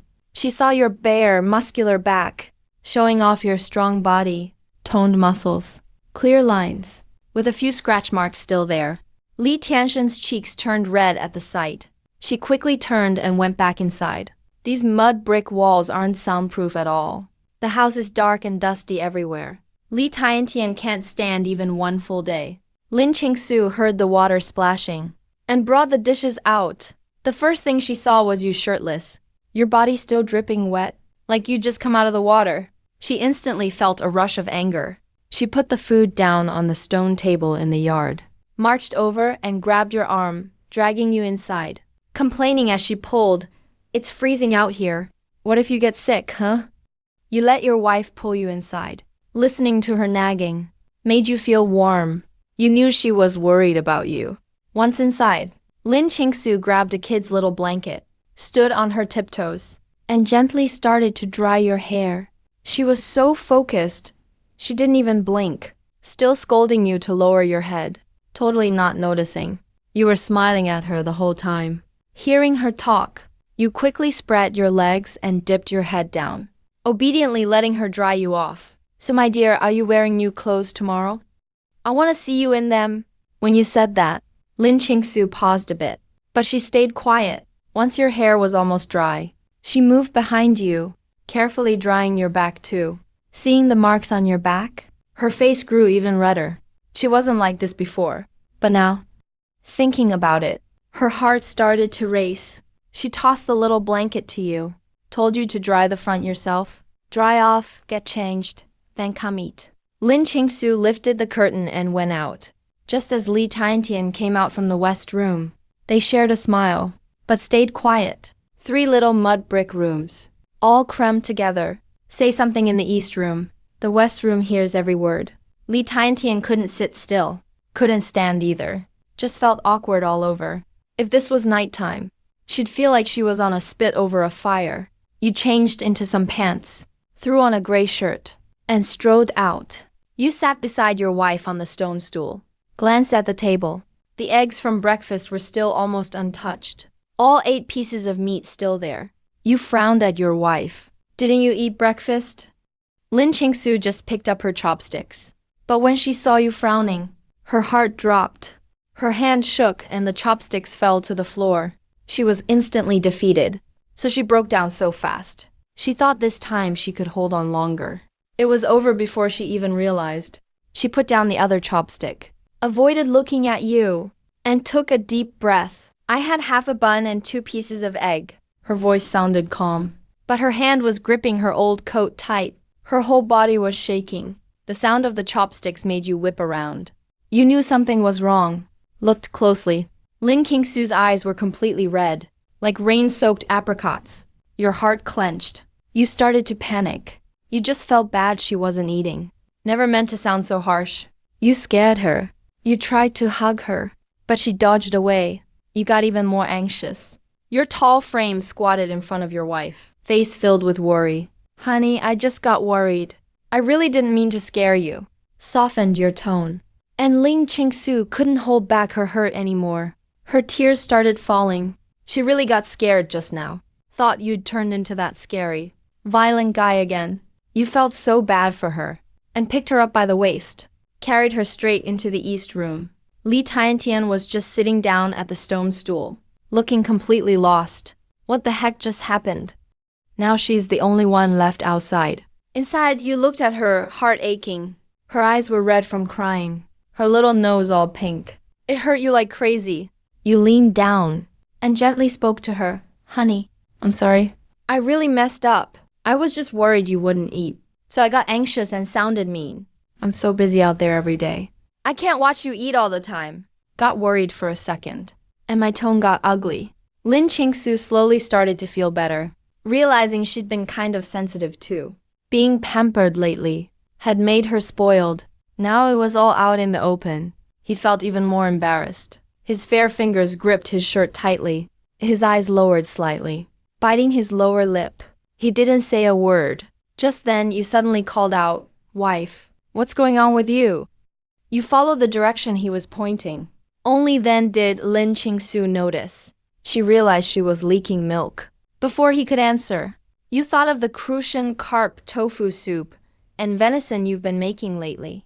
You asked if our daughter is eating enough these days. Lin Qingsu's pale face turned red instantly, like a ripe persimmon. He pulled away from your embrace, turned around and said, "You get out first." His voice was trembling. "I've been drinking fish soup every day. Don't know if it really helps. The babies had only breast milk the past few days. No more formula. But even so, there's still a lot of milk. Breasts ache and feel full all day. Last night, that shameless guy had some too. That's the only reason it didn't hurt so much today. But somehow she's still leaking." His face flushed bright red, head down, unbuttoning his shirt. Didn't realize at all. You were staring directly at his moves intently, eyes full of longing as you watched. Lin Qingsu just took off her outer shirt, then realized that shameless man was staring right at her. He immediately got embarrassed and annoyed. "What are you doing? Hurry up and get out. I need to change clothes." You weren't planning to leave at all. Instead, you leaned closer and said, "Honey, the baby's asleep now. You're feeling full and uncomfortable. Let me help." You didn't give Lin Qingsu a chance to react. Li Tiantian was sitting outside on a stone bench, leaning her cheek on her hand. It was already dark. The stars and moon were out. The couple was still inside. They hadn't come out, and she didn't dare go in. She just waited. After a long time, the two finally came out. Li Tiantian noticed the younger sister-in-law's eyes were a bit teary. Her cheeks flushed, her lips so red they seemed to drip. Guess he made her feel better. Lin Qingsu noticed Li Tiantian staring at her, thinking of what just happened. Her face got hotter. She sat down, picked up chopsticks, and handed them to Li Tiantian. "Let's eat." Then handed another pair of chopsticks to the man next to her. After you sat down, you didn't even spare Li Tiantian a glance the whole time. You gave your wife a white bread bun, and grabbed a coarse grain bun, taking big bites, thinking about sneaking off to the reservoir soon, catching some fish to nourish your wife. Lin Qingsu had no clue what he was thinking. He worried Li Tiantian might feel awkward. Handed her a white bread bun. "Eat, make yourself at home. Treat this like your own house." Li Tiantian took a small bite, but wondered in her heart. Is his family poor or rich? If they're poor, why white bread buns? The dishes are eggs and meat. This would be impressive even in the city. But this morning, the captain's family had dark corn buns and pickled radish. If they're rich, they live in a 3-room mud house.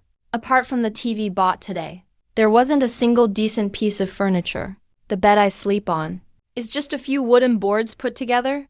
She was scared it'd fall apart just rolling over. Oh, right. He was talking to the tractor driver about building a new house during the day. So, is this old house getting torn down? Would they even have somewhere to stay? Then why does he still let me stay? It's clear. This big brother only has eyes for his wife, doesn't care about anyone else. He clearly doesn't like me staying here. Lost in thought, crying from inside the house, she quickly stood up and told Lin Qingsu to keep eating, and strode back inside, turned on the light, and picked up the daughter who'd woken on the small bed. Lin Qingsu put down her chopsticks, reached out for the baby. But you dodged. You eat first, I'm not hungry. I'll eat later. Lin Qingsu knew right away. He just wanted her to eat first. That's why he said he's not hungry. After coming back from outside, he'd been busy cleaning up. How could he not be hungry? But she didn't say anything, just picked up her chopsticks and kept eating. Li Tiantian lowered her gaze, nibbling at her bun, sneaking glances at the couple. Couldn't help but compare it to her own family. Her 2 older brothers hardly ever touched the kids after work. The wives always soothed the crying babies first, one arm holding the baby, the other hand struggling to eat. But this guy in front was pacing around the courtyard with the baby, rocking her. It was unreal. Lin Qingsu quickly finished eating, took the baby back from the man and went to their room. Once she left, Li Tiantian secretly looked up, glanced at the young man across from her.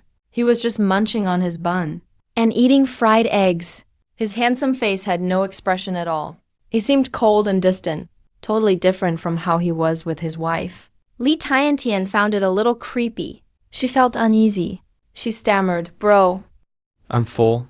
She cleared the dishes and headed to the kitchen, washed up quick and went to the west room. Didn't dare come out again. Night had fallen. You sat alone in the yard, ate the last 4-course buns. Didn't feel full till you drank all the noodle soup. Then you boiled a pot of hot water, carried a basin back inside. "Honey, don't forget to wipe off with the hot water. I'm going to the bathroom." You set the basin on the rack and stepped out. Lin Qingsu closed the door, took off her clothes, began washing up with the hot water, got dressed just after bathing, thought she heard something behind the house, figured she was just hearing things. But then a man's voice came from outside. "Hey, sweetheart, are you bathing?" Goosebumps shot up all over Lin Qingsu. She screamed loudly. You had just pulled your pants back up outside, heard the scream, rushed out immediately, and caught the person running into your arms, held her tight and asked softly, "What's wrong?" Lin Qingsu threw her arms around your waist, her whole body shivering. There was someone behind the house. You lifted your dark eyes, looked over the courtyard wall, and actually saw someone running off quickly. In that instant, your eyes went cold with anger.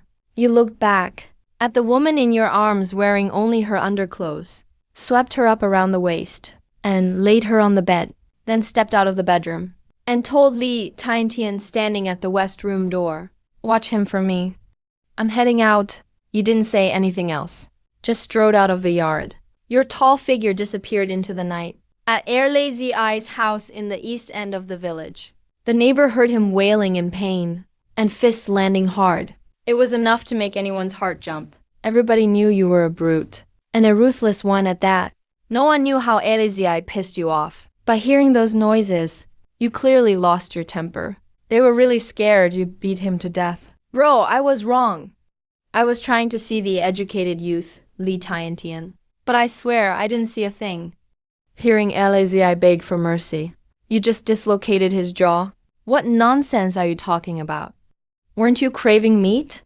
Go eat some meat then." "Bro, I was wrong." Lazy Eye could barely get up, let alone kneel. He was seriously scared you would beat him to death. For a second, you really wanted to cripple him. But thinking of Lin Qingsu and your daughter, you went easy on him. Lin Qingsu lay on the bed, didn't know how much time passed, heard the sound of water in the yard, realized you were back. taking a cold shower outside. After 10 minutes or so, she heard you open and shut the door. In the darkness, you thought she was asleep. You tiptoed inside, just about to climb into bed in the dark. From the bed, you heard, "You're back."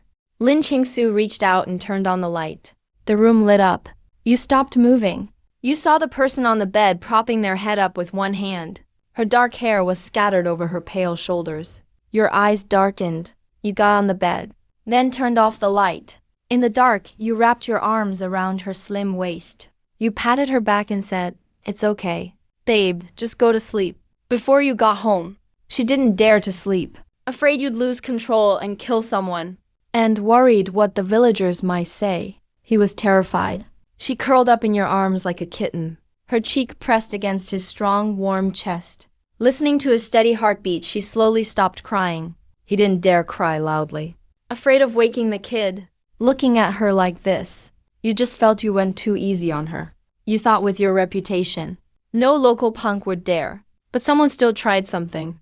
But after tonight, those guys should settle down.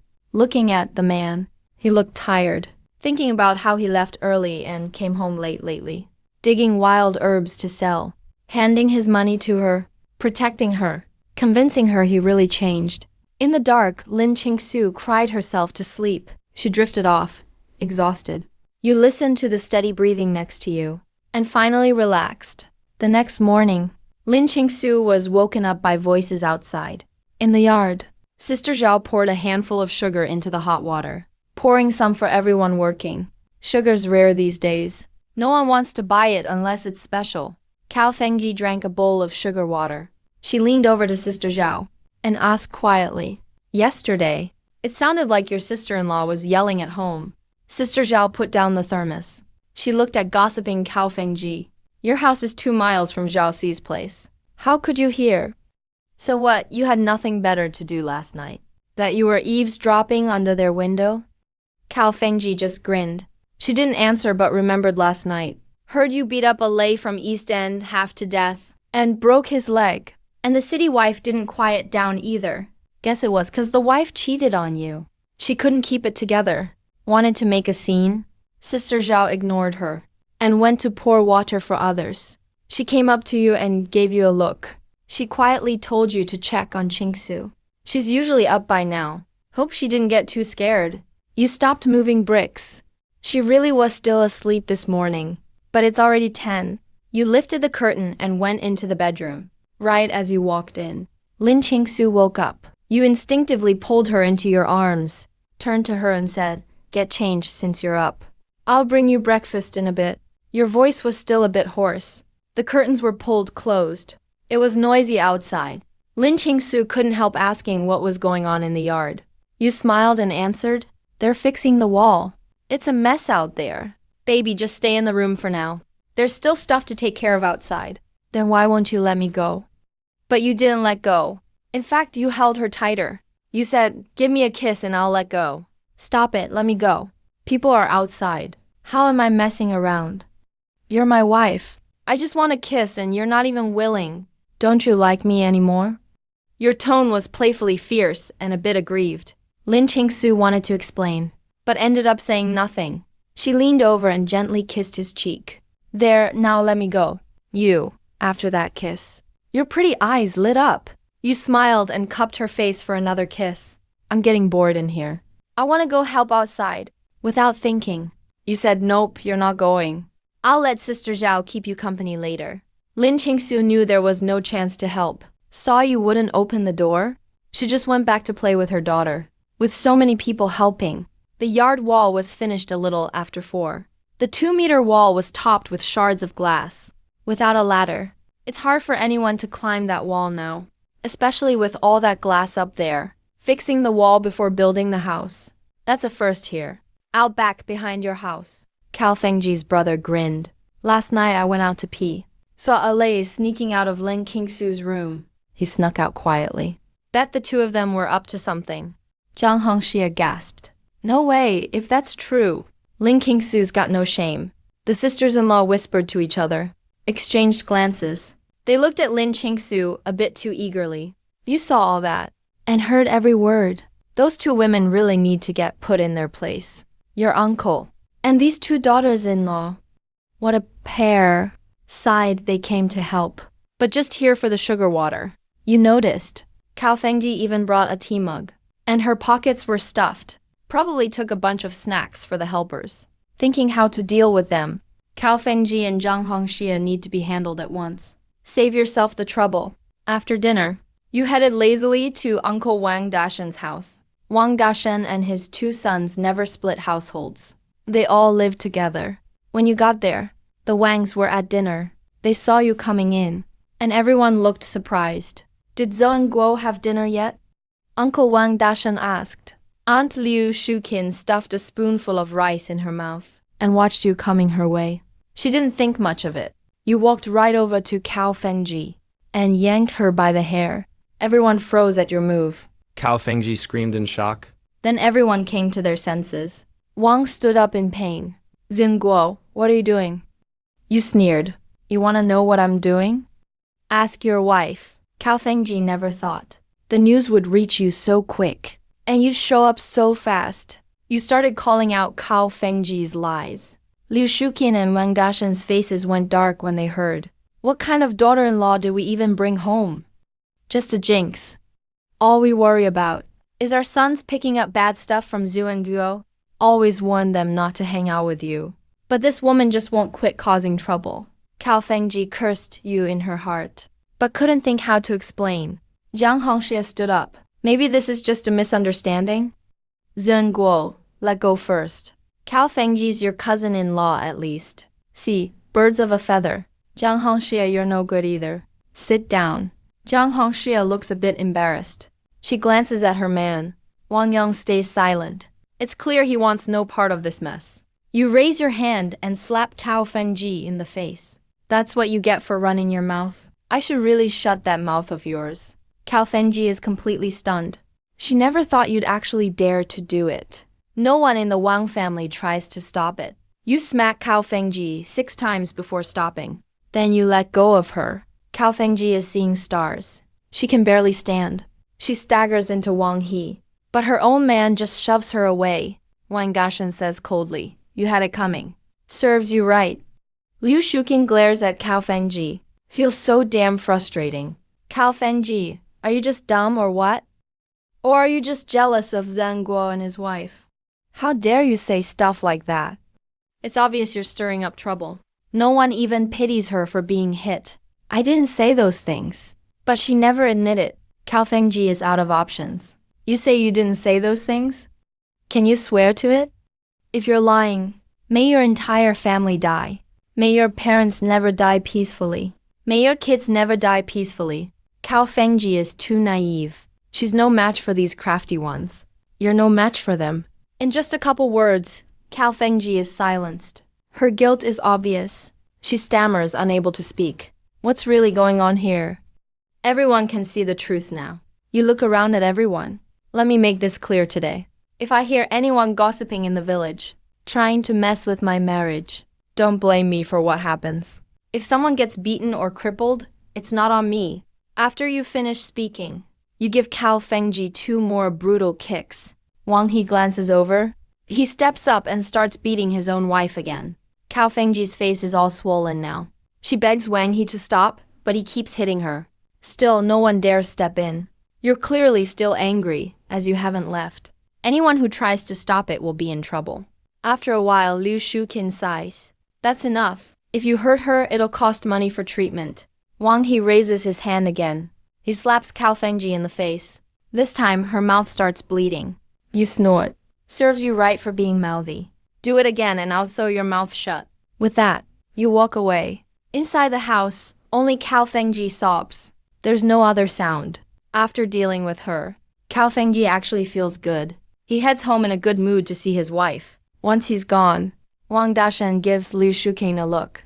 Tells her to take the daughters-in-law to the kitchen to clean up. In the middle room, Wang Dashen sits there silently smoking. He taps the table with his pipe.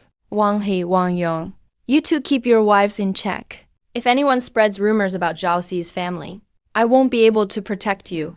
We can't mess with Zhao Xi. People say he's straightened out lately. But honestly, he seems even wilder now. Wang He and Wang Yong hang their heads. They don't dare say a word. The old wooden door creaks open. An old wooden door swings open. Cao Fengji quickly shuts her eyes. She hasn't even figured out what to do. They've been married for a few months now. But there's still no sign she's pregnant. Her in-laws and husband stood by and watched her get beaten just now. What kind of people are these? Wang He comes in but says nothing. He sits on the edge of the bed in silence. His mind is a mess. He's not at peace at all. He knows his cousin is no ordinary guy. His dad warned him not to mess with him. But his own wife is just so pretty. He can't bring himself to send her back to her parents. He just can't let her go. They lock eyes. Neither says a word. After a moment, Cao Fengji picks herself up. I was wrong, she says. Wang He looks surprised. He never expected her to admit fault. One day, Cao Fengji sees he's not talking. From now on, I'll behave and just be with you. I promise not to set foot outside, or even step past the second door. Wang He gives her a look, then turns and leaves. Cao Fengji watches his back as he goes. The chatterbox is at a loss. Maybe she should take the initiative. She can't let this beating go to waste.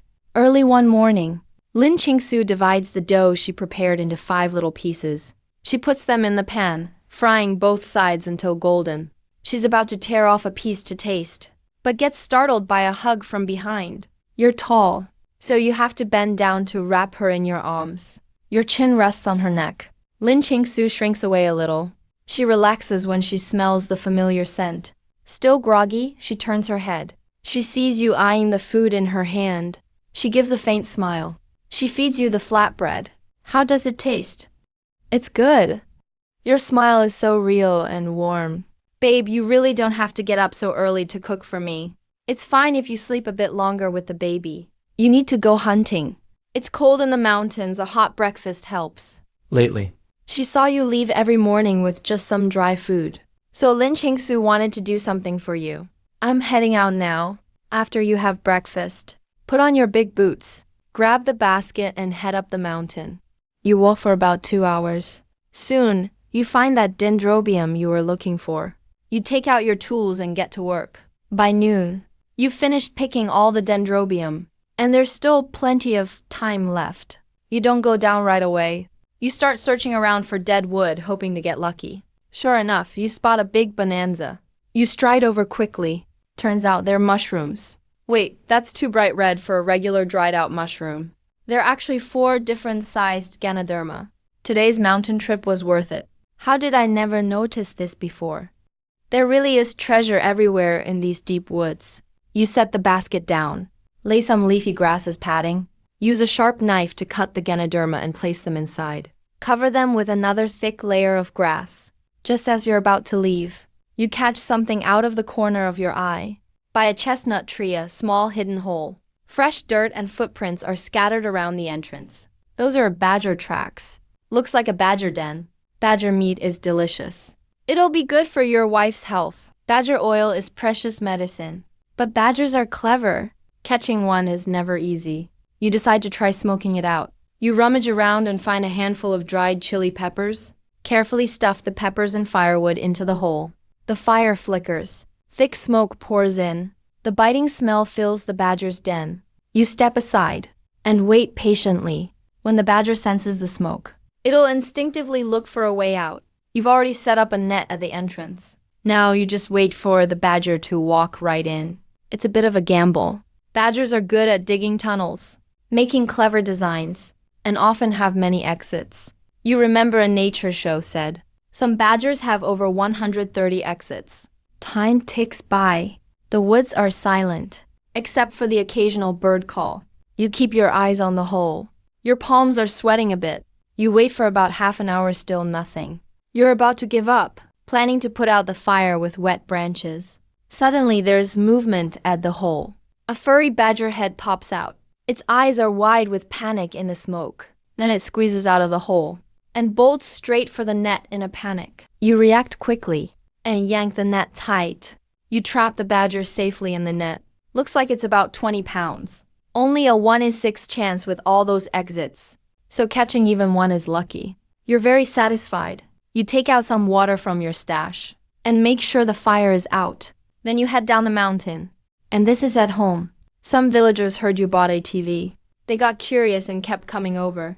Wanted to see what the city folks' TV looked like. By the end of the day, your house was super lively. Crowds just kept coming and going. Some villagers saw Zhao Zhangxing having piles of building supplies delivered. After hearing you were building a house, everyone looked surprised. People were talking all sorts of things. They all thought you couldn't finish the house, felt you didn't have that much money. Some even secretly said you don't know how to live, spending so much on a metal box for nothing, wasting money and electricity. Lin Qingsu was exhausted just dealing with villagers watching TV, completely worn out. He thought their house was even busier than at their wedding.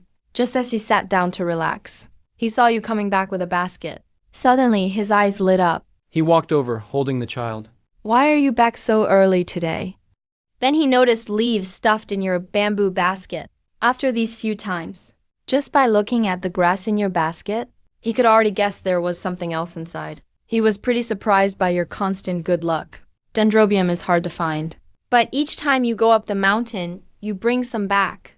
Lin Qingsu was wearing a brand new red sweater, making her skin look even more pale and soft. He was stunned by her beauty for a moment. Once you got close, you bent down, trying to kiss him on the cheek. But he blushed and dodged. Lin Qingsu thought you were always up to something, always trying to sneak a kiss in broad daylight. Tan Tian and Big Sis-in-law are both here. Only then did you notice a few villagers inside. You looked at your wife, puzzled. Lin Qingsu noticed your confusion and explained, everyone wants to see what the TV looks like. Luckily, my sister-in-law came over, so she helped out. You nodded, then tried to take the baby from her arms. But your clothes were dirty, so you carried the basket into the kitchen, calling your wife to follow you. You leaned close and whispered a few words in her ear. Lin Qingsu looked at the basket, then nodded. She didn't know how much you brought back, and that you'd go to the city early tomorrow. But she didn't press for details. There were still so many people at home. He really had the nerve to get this close. This guy had been acting different lately. Noticed his wife secretly glancing at him. You grinned from ear to ear. Smack. Then kissed both her cheeks. Wife, make sure you eat well today. No one else would say that. And your hands kept moving, gently touching her waist. How can it be so slim? Probably not even 16 inches. Even when I'm not home, you've got to eat well, okay? You're too skinny. I can almost grab your waist. Lin Qingsu glared at you, holding the child. She almost complained you were being inappropriate. Then Big Sis-in-law shouted, if Lao sees back, chinking, then I'll head home. Old Zhao's in the fields. He'll be home soon. She turned and walked out. Lin Qingsu quickly called her back. Sis, wait, let me hand you my daughter. She left the kitchen, went into the east room and brought out a bag of rock sugar, put it into Big Sis-in-law's hands. Afraid you'd say she couldn't give it away. Rock sugar is a rare thing. She can't bear to eat it herself. If not for Big Sis-in-law's help, life would have been even tougher before. When she heard about all the villagers coming over today, she didn't even bother with her flowers. If Big Sis-in-law hadn't come, with this many people, she couldn't have handled it alone. Back when the family was poor, she kept taking advantage of her Big Sis-in-law. Now life's better. She wanted to repay her. Even between sisters-in-law, you can't always take advantage of others. Sis Zheng Guo bought this. Take it home for the kids. Sis stared at the half-pound of rock sugar in shock. She quickly pushed it back. No, keep it for Nunu. Sugar water is for special guests. Most families can't afford it. If a new wife brings this home, her own family would be so proud. It's a huge honor. The two of them went back and forth a bunch of times. The bag almost ripped. Finally, Big Sis-in-law shyly accepted the sugar. She turned and went home. Lin Qingsu nervously explained to you, wringing her hands and stuttering. Luckily, Sis helped us. There were just too many people then. I got so busy I almost forgot to eat. Almost skipped lunch. I gave the rock sugar to Sis. Please don't be mad and don't go ask for it back. Don't ask for it back. Seriously. Seeing your wife all scared and nervous, you felt a tight grip on your heart. It almost broke. She still doesn't really trust you. Always afraid to say the wrong thing. Afraid you'd hit or yell at her. Feels like he's paying for his past actions. You stayed silent. Lin Qingsu got even more scared, acting like she did something wrong. bowed her head and mumbled, Zhang Guo. I'll never do it again. Please don't be mad. You picked up your daughter with one arm and pulled your wife close with the other. You needed to get some things straight with her. Never let misunderstanding drag on, or it'll just pile up more and more. For a couple, worst thing is not talking it out. If you don't communicate, nothing works. You patted her back, rested your chin on her hair, and gently said, Wife, I've said it already. You're in charge at home. Money is yours to manage. Do whatever you want. You make the calls. It's just a bag of sugar. If you want more, we'll buy some tomorrow. Don't worry about my feelings so much. No matter what you decide, I'll always support you no matter what. At first, hearing this, Lin Qingsu thought you were sulking, but you said it again and again. It really wasn't just talk. Lin Qingsu finally relaxed. She'd barely dared breathe before, afraid you'd suddenly get mad. Seeing her calm down, you finally felt at ease. Guess you're going to have to chat heart to heart every night. Wanted to take your wife to the city for a break, but knew she wouldn't want to. She's scared you'd turn around and sell your daughter off once she's in the city. But you still felt taking her out for a walk would help. Wife, want to take a walk at the foot of the mountain with me? I'll catch a quail for you as a treat. Lin Qingsu kind of wanted to go, not just because of the quail. It's just that lately, he hasn't even let her work in the fields. Just wants her to rest at home and take care of the baby. She was out working the day after giving birth. Didn't care much about herself back then, but now he cares for her more. She doesn't even know what she promised Wang Shuanju. Both adults in her house stop working, and if Wang Shuanju never comes to ask about it, you can tell your wife is thinking about it. But she's still hesitating. Her gaze keeps wandering over everyone in the yard. You know she's worried about them leaving. The stuff at home won't be safe. You laugh it off and say it's fine. Hold on a sec. After saying that, you leave the kitchen with your kid in your arms. No idea what you said to those people. Everyone in the main room comes out. You even send Li Tiantian out. Li Tiantian actually wants to tag along with you three. She wants to check out the foot of the mountain. They say there are tigers up there. None of these educated youths dare go near. But seeing you aren't welcoming, she can't join. So she's left wandering around the village. On the road, you notice your wife keeps glancing at you, wanting to say something. You stop and look at him, waiting expectantly. Lin Qingsu gathers courage and says, Zhang Guo, can I go visit my parents' house tomorrow? We've been married so long, and the man beside me finally acts like a real husband. He knows how to earn money and support the family now. Lin Qingsu wants to visit her parents, just to calm her mom's worries, so her mom won't worry about her marriage anymore. You thought your wife spent all this time working up the nerve, so it must be a big deal. Turns out, this is what it was all about. You're holding your daughter with one arm, while holding your wife's hand with the other. I'll go with you to your parents' house tomorrow. Wait for me at home. Actually, you've gotten plenty of money from your mother-in-law before. Tomorrow when we go to town, let's sell the stones, as well as the polygonum and some venison. Those can get sold too. That should be enough to pay your debts. And maybe buy your mother-in-law a gift. Lin Qingsu can't believe he would actually say something like that. This is such a nice surprise.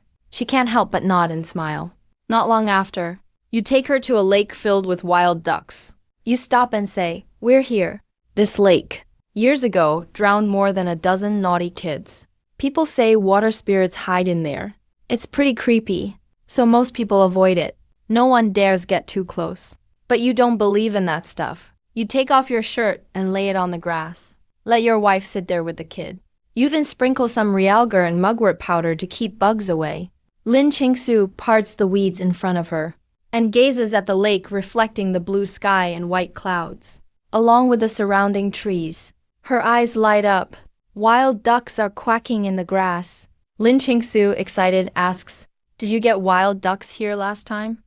You nod and say there should be duck eggs. It's exactly the egg-laying season. He pushes through grass taller than himself, walking toward where the ducks are calling. But before he gets close, the ducks sense movement and flap their wings, flying off. Lin Qingsu embarrassedly touches her nose. Oops, all the ducks are gone, but you brought her here just to relax. So you don't care and say, it's okay, you rest here. I'll go look around. You send her back and go into the grass to search carefully. You really do find quite a few wild ducks. They've built nests out of dry grass and feathers. Gray-green duck eggs are lying inside. There's a bunch of them. You grab a few and come back to show her. Hands empty. By now, Lin Qingsu is worried about carrying all the duck eggs. How do we take them all back? 4 hands aren't enough for a dozen eggs. Still so many we can't carry. To him who's always thrifty, it's a real shame. Lin Qingsu looks around the lake and sees lots of willow trees. She quickly gives you the kid and says, "Hold her for me. I've got an idea." He takes out a knife to cut some willow branches. After you figure out what he's doing, you set your daughter on a tree branch and help out with the cutting too. "I can do it myself," she says. "You might get hurt.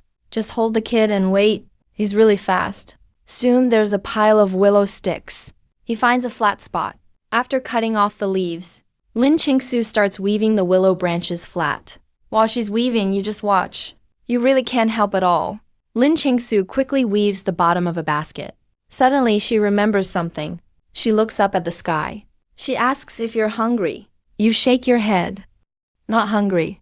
She rubs her stomach. "Sorry, but I'm a little hungry." You hurry up and say you'll hunt some birds for her to eat. "I'll roast a bird for you." "No need." Lin Qingsu takes 2 steamed buns from her cloth bag. "I brought some buns. Just heat them up and they're good to eat. You should eat too." You glance at the bag and nod slowly. Lin Qingsu smiles sweetly. She starts cutting hay by the lake, then makes a small fire. She heats up the buns on the fire, tells you to watch the fire, while she keeps weaving the basket. She doesn't stop for a moment. She's really fast. Just as the bun's aroma fills the air, the basket is done. She holds it up in front of you, showing off. What do you think? Does it look good? It's great. You've got amazing hands. You look up at her, take the roasted bun off the fire, and hand it to her. Lin Qingsu puts the basket down.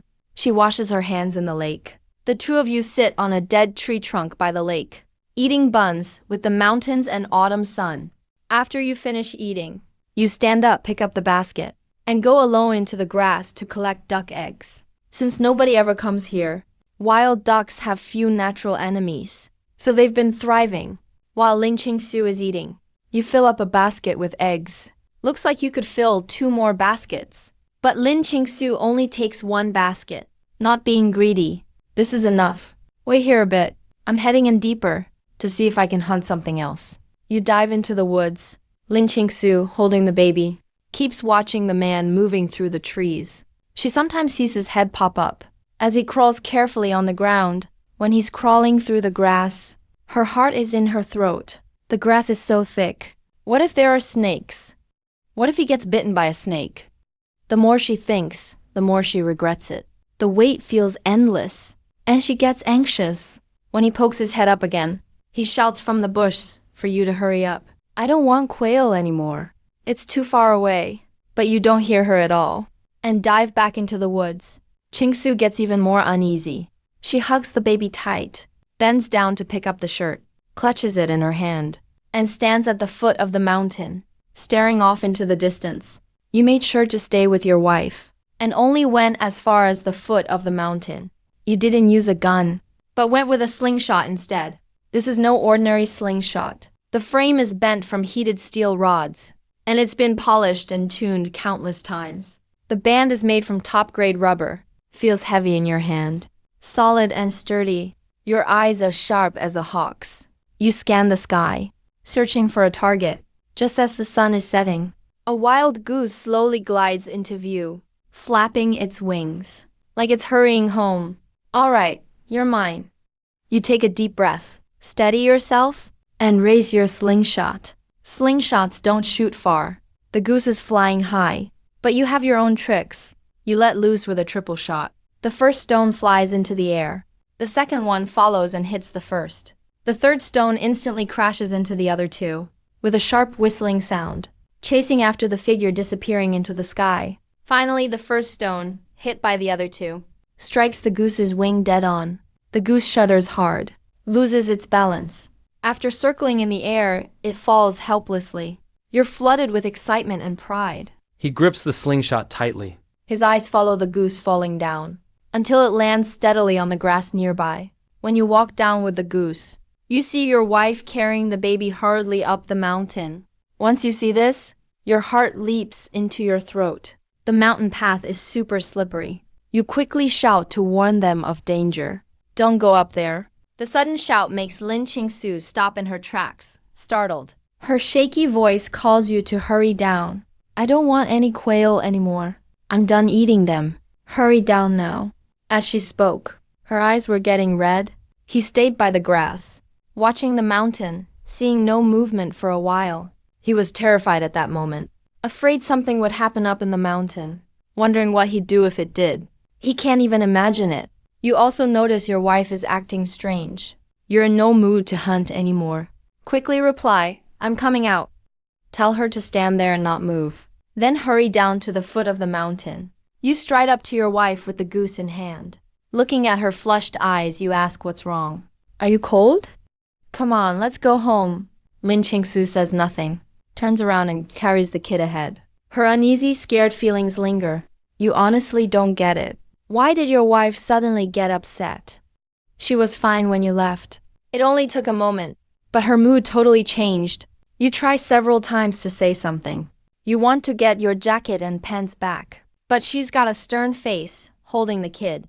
Won't even look at you. No choice but to walk with your upper body bare, just in shorts, holding the goose, and a basket of duck eggs, following behind your wife. Passing old Li's house. Old Li is squatting on the doorsill, smoking his pipe, sees Zhao Laoxi's wife carrying the baby up front, and grabbing Laoxi's clothes. Looking at Laoxi next, a tall guy, like 6 feet, trailing behind his wife. He looks meek, as droopy as an eggplant after frost. How come he never noticed Laoxi acts so tough outside? But he's so timid in front of his wife. The young couple walk up. Old Li can't help joking. What happened, Laoxi? Got scolded by your wife. You stretch your neck to sneak a peek at your wife. Can't see her expression.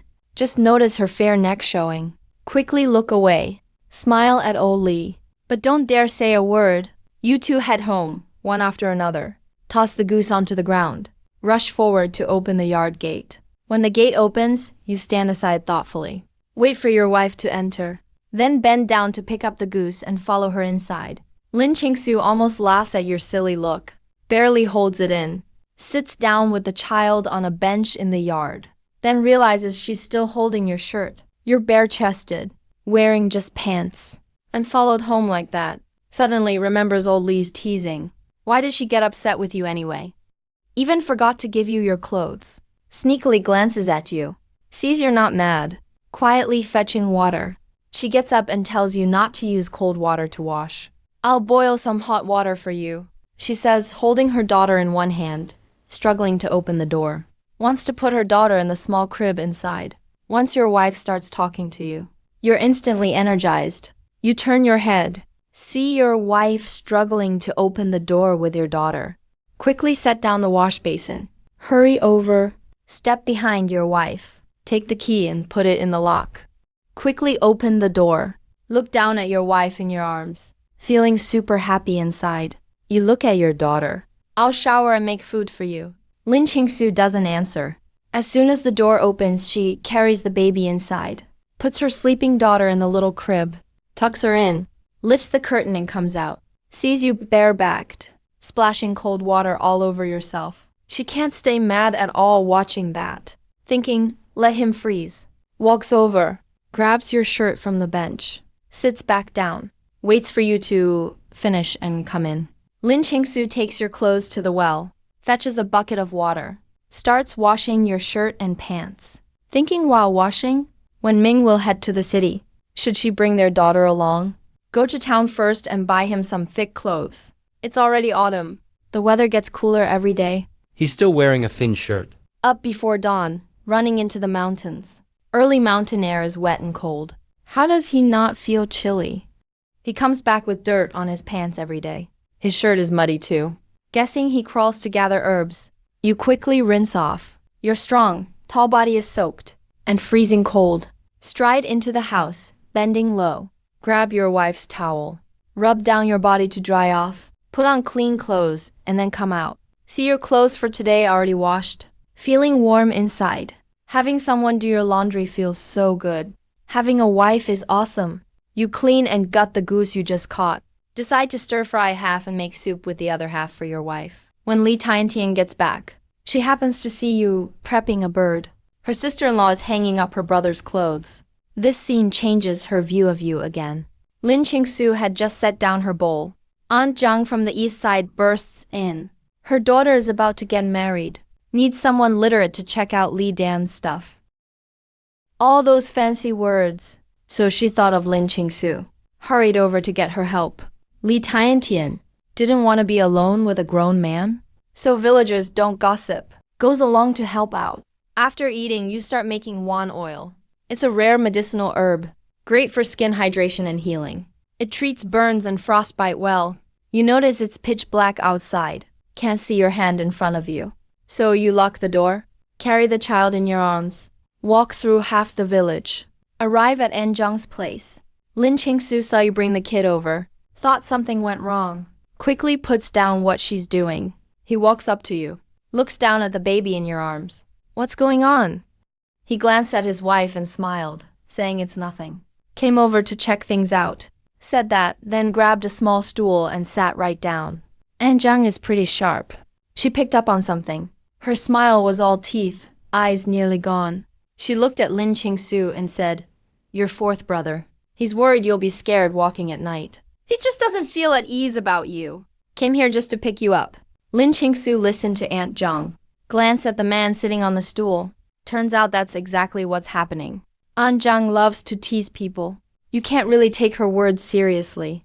Anyway, even if he knows you're afraid of the dark. Tian also came along. He didn't have to come all this way just for this. Thinking about this, Lin Qingsu said to the man on the stool, "You sit here and rest a bit. I'll be done soon." She finished speaking and went back to the table, tucked her head down to work and answered.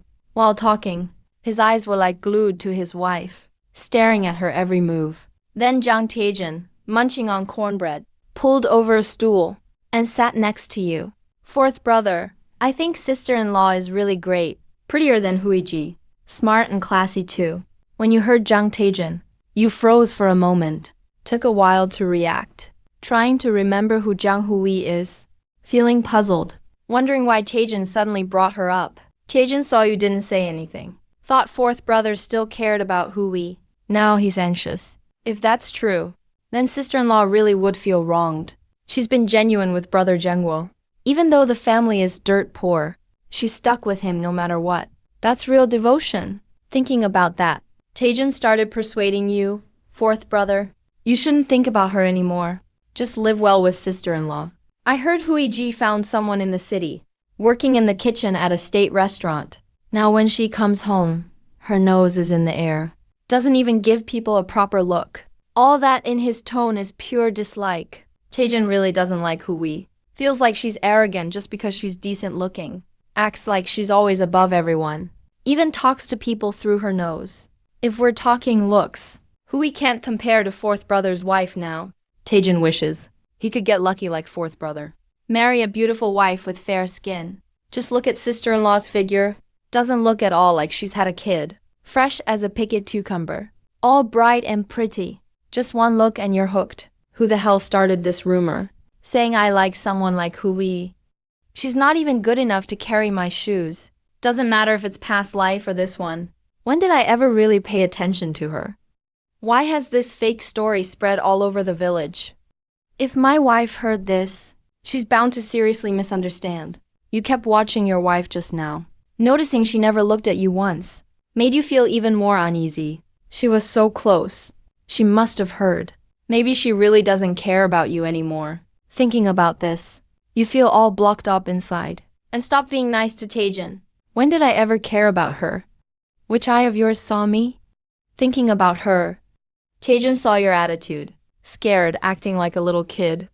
Hurried to smile awkwardly. Fourth brother, I was just saying, why are you getting so mad? Deep down, I really like you. You're famous as the tough guy in these parts. People see you and take the long way home.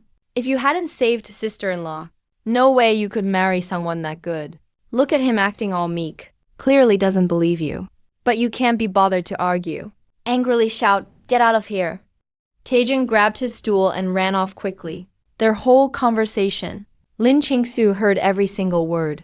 She gripped her pen tight. Her knuckles turned white. No wonder he's been acting different lately. Turns out he has someone new in his heart. Now he's finally planning to live well with me. Trying to shut him up. Lin Qingsu felt sad inside. It hurt so much. On the way home, you carried the kid without caring much. While a third wheel tagged along. Li Tiantian followed behind, trying to explain. Wife, don't listen to Taejin's nonsense. I have nothing to do with Hui. I don't care for her kind. My heart's all about you. He sounded honest. Almost swore an oath right then. Li Tiantian followed a few steps back. Her ears stood up like antennas, curious about the drama. She looked at your tall build. Walking beside young sister-in-law. Your back was bent like a shrimp. Must be really scared his wife will misunderstand. Isn't this whipped husband syndrome? You saw your wife still ignored you. All anxious inside. Still can't figure out what she's thinking. Just drooped your head. Silently followed her home. Once home, you gently laid the sleeping kid in the crib. Covered him up nicely. Then, low-spirited like a wilted eggplant, slowly went to the kitchen to boil water. Your tall body crouched at the stove, poking the fire with a stick in your hand, cursing if I ever find out who was trash-talking me, spreading rumors behind my back. I'll beat him so bad his own mom won't recognize him. He shouldn't talk nonsense when he's bored. Isn't that just making trouble for himself? Right now, Lin Qingsu is sitting on a stool in the East Room, stitching a cotton jacket for her daughter thread by thread. It didn't take long. When you walked in carrying a steaming basin of water, you strode in quickly, bent down and gently placed the basin by your wife's feet, then squatted down. Your big hand grabbed her slender ankle, and your other hand started to take off her shoes. This move made Lin Qingsu stop her sewing. She looked up at the man squatting in front of her and asked, "What are you doing?" She tried to pull her ankle back, but your grip was too strong. She couldn't get free at all. Your rough, warm palm rubbed against her skin, making it feel a little itchy. She used to understand your temper, but now you seem harder to figure out. What are you really thinking? You kept your head down, still moving, and took off your wife's cloth shoes and muttered, "Wife, you've been tired all day. Let me soak your feet, help you relax a bit." Seeing she couldn't get away, Lin Qingsu just gave up struggling, her eyes dropping slightly, quietly watching the man in front of her, letting him take off her shoes. As her feet entered the warm water, her heart felt warm too. You've changed a lot lately, especially right now. You're actually helping me wash my feet. Before, I would have never dreamed this could happen, even when I was pregnant, with that big belly and so much trouble. You never did anything like this. Now I feel greedy in my heart, soaking in your gentle care, thinking about all that. She said to the man squatting and washing her feet, "Zenguo, I'm not mad at you. As long as you don't mess around anymore, I'll be satisfied."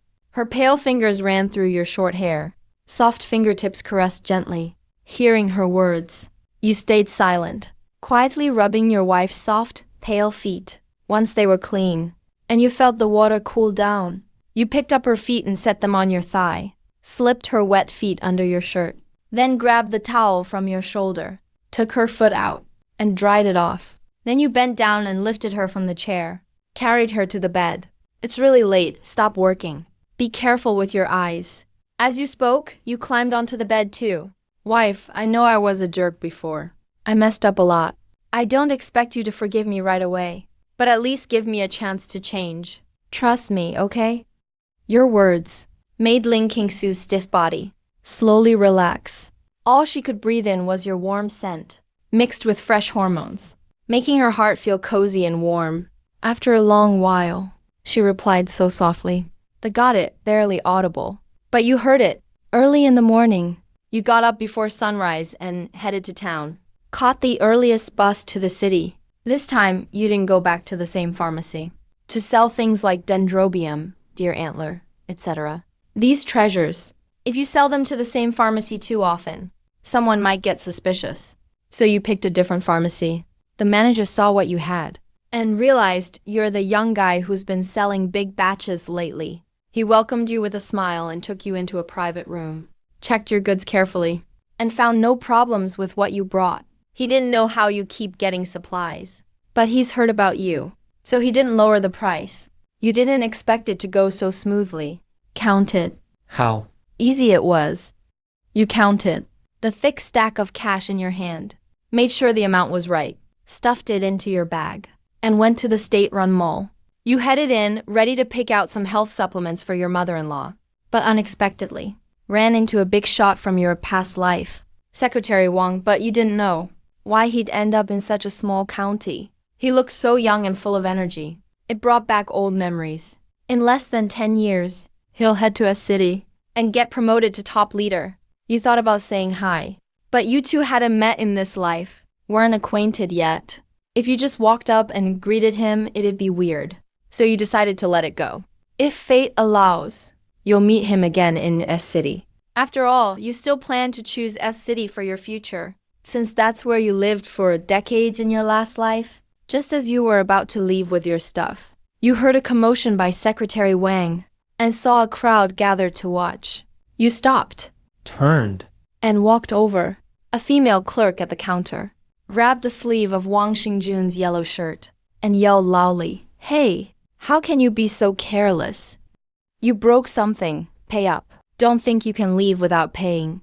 When Wang Xingjun turned just now, his clothes caught on the counter, and a plum blossom wristwatch fell to the ground and broke. He's an educated man, and faced with the clerk's rude attitude, his face flushed as he explained, "Comrade, you misunderstood. I'm not trying to run. I don't have enough cash on me. My car's parked outside. I'll go get the money and bring it back. Here's my work ID. I'll leave it here for you." The clerk took his ID and glanced at it, her face full of disdain. "Whose story are you fooling with a fake ID? Once you walk out that door, who do I complain to? You just want me to pay for it myself," she said, tossing the ID on the ground. You bent down, picked up the work ID, and handed it to Wang Xingjun, looking at the clerk. How much? "I'll pay for him." The clerk looked you up and down and gave you a mocking smile. "Do you even know how much it is?" These country folks talk big without knowing a thing. "It's 127 yuan and 50 cents. "Give me the money," she said, holding out her hand. Without a word, you pulled out a stack of cash and handed it to her. "Count the change." Looking at the money, the clerk was shocked, confused, and counted it again and again. Finally nodded. "All right, comrade. Hold on a moment." The crowd, seeing nothing interesting, let out a noise and quickly dispersed. Wang Xingjun pushed up his glasses, looking up at the man who's a head taller. "There were so many people watching just now. Not one was willing to speak up for me. But this guy jumped in to help without a word. Doesn't look rich judging by his clothes. That must have been a lot of money for him." Thinking about that, Wang Xingjun felt super grateful for this stranger. There really are good people in the world. "Thanks a lot for helping me out back there. I've got money in my car. My car's parked just outside. Could you come with me to get it?" You nodded and walked out together with Wang Xingjun. Sure enough, there was a black sedan parked by the road. Driving a sedan was a big deal in this era. Guess those rumors about his background are true. Wang Xingjun opened the car door, pulled out a bag from the car, counted the money and handed it to you. "Thanks again, buddy. Where are you headed?" "I'll give you a ride." You took the cash, shoved it in your pocket without even counting. Having so much stuff, riding with him's way easier than the bus. So you didn't turn him down, didn't bother with politeness. "All right, thanks for the help." Then gave your address to Wang Xingjun and hopped into the front passenger seat. On the way, these two, who normally never spoke, started chatting. No awkwardness or weird silence. On the contrary, it felt like old friends catching up. They totally clicked. At first, Wang Xingjun thought, this young guy was just an average person. But chatting made him realize he's not so simple. There's something really deep about him. He's young, but has a maturity you don't usually see at this age. It really seems like he's more than he appears. The thought popped into his mind. Maybe this guy will accomplish great things someday. The car stopped at the gate. You leaned over and stepped out, then grabbed the gifts for your mother-in-law from the trunk, bent down to thank Wang Xingjun in the car.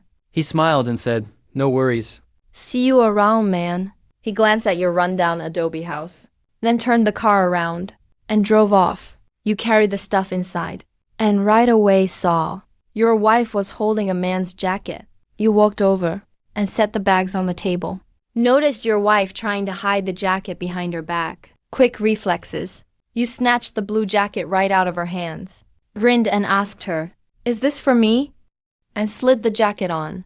Lin Qingsu saw you put on the jacket, but the collar was messed up. Without thinking, she walked over, stood on tiptoe, lifted her arm, and fixed your collar. Once she was done, she stepped back a few paces and looked you up and down. It fits perfectly in the shoulders and all, like it was tailored just for you. She hesitated a bit, then explained, "I thought it was getting chilly, so I took our daughter to town and bought you a new jacket." You could tell from her shifty eyes. She was feeling insecure, worried about this and that. You couldn't help smiling inside. She actually bought you clothes on her own. That's a first. You strode over, pulled her into your arms. "Thank you. Honey, I really like this jacket." As you were speaking, you noticed a third wheel in the room.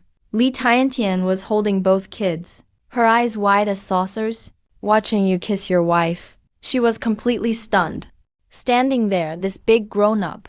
Did you really not see me? Just witnessed something I shouldn't have. Am I gonna get a sty or something? When can I clear my name? When Big Bro spaced out, her face went red and she forced a smile, then hurried into her own room with the kids. Lin Qingsu was breathless from your kiss, leaning soft against your strong chest, listening to your powerful heartbeat, softly asked, "Have you eaten?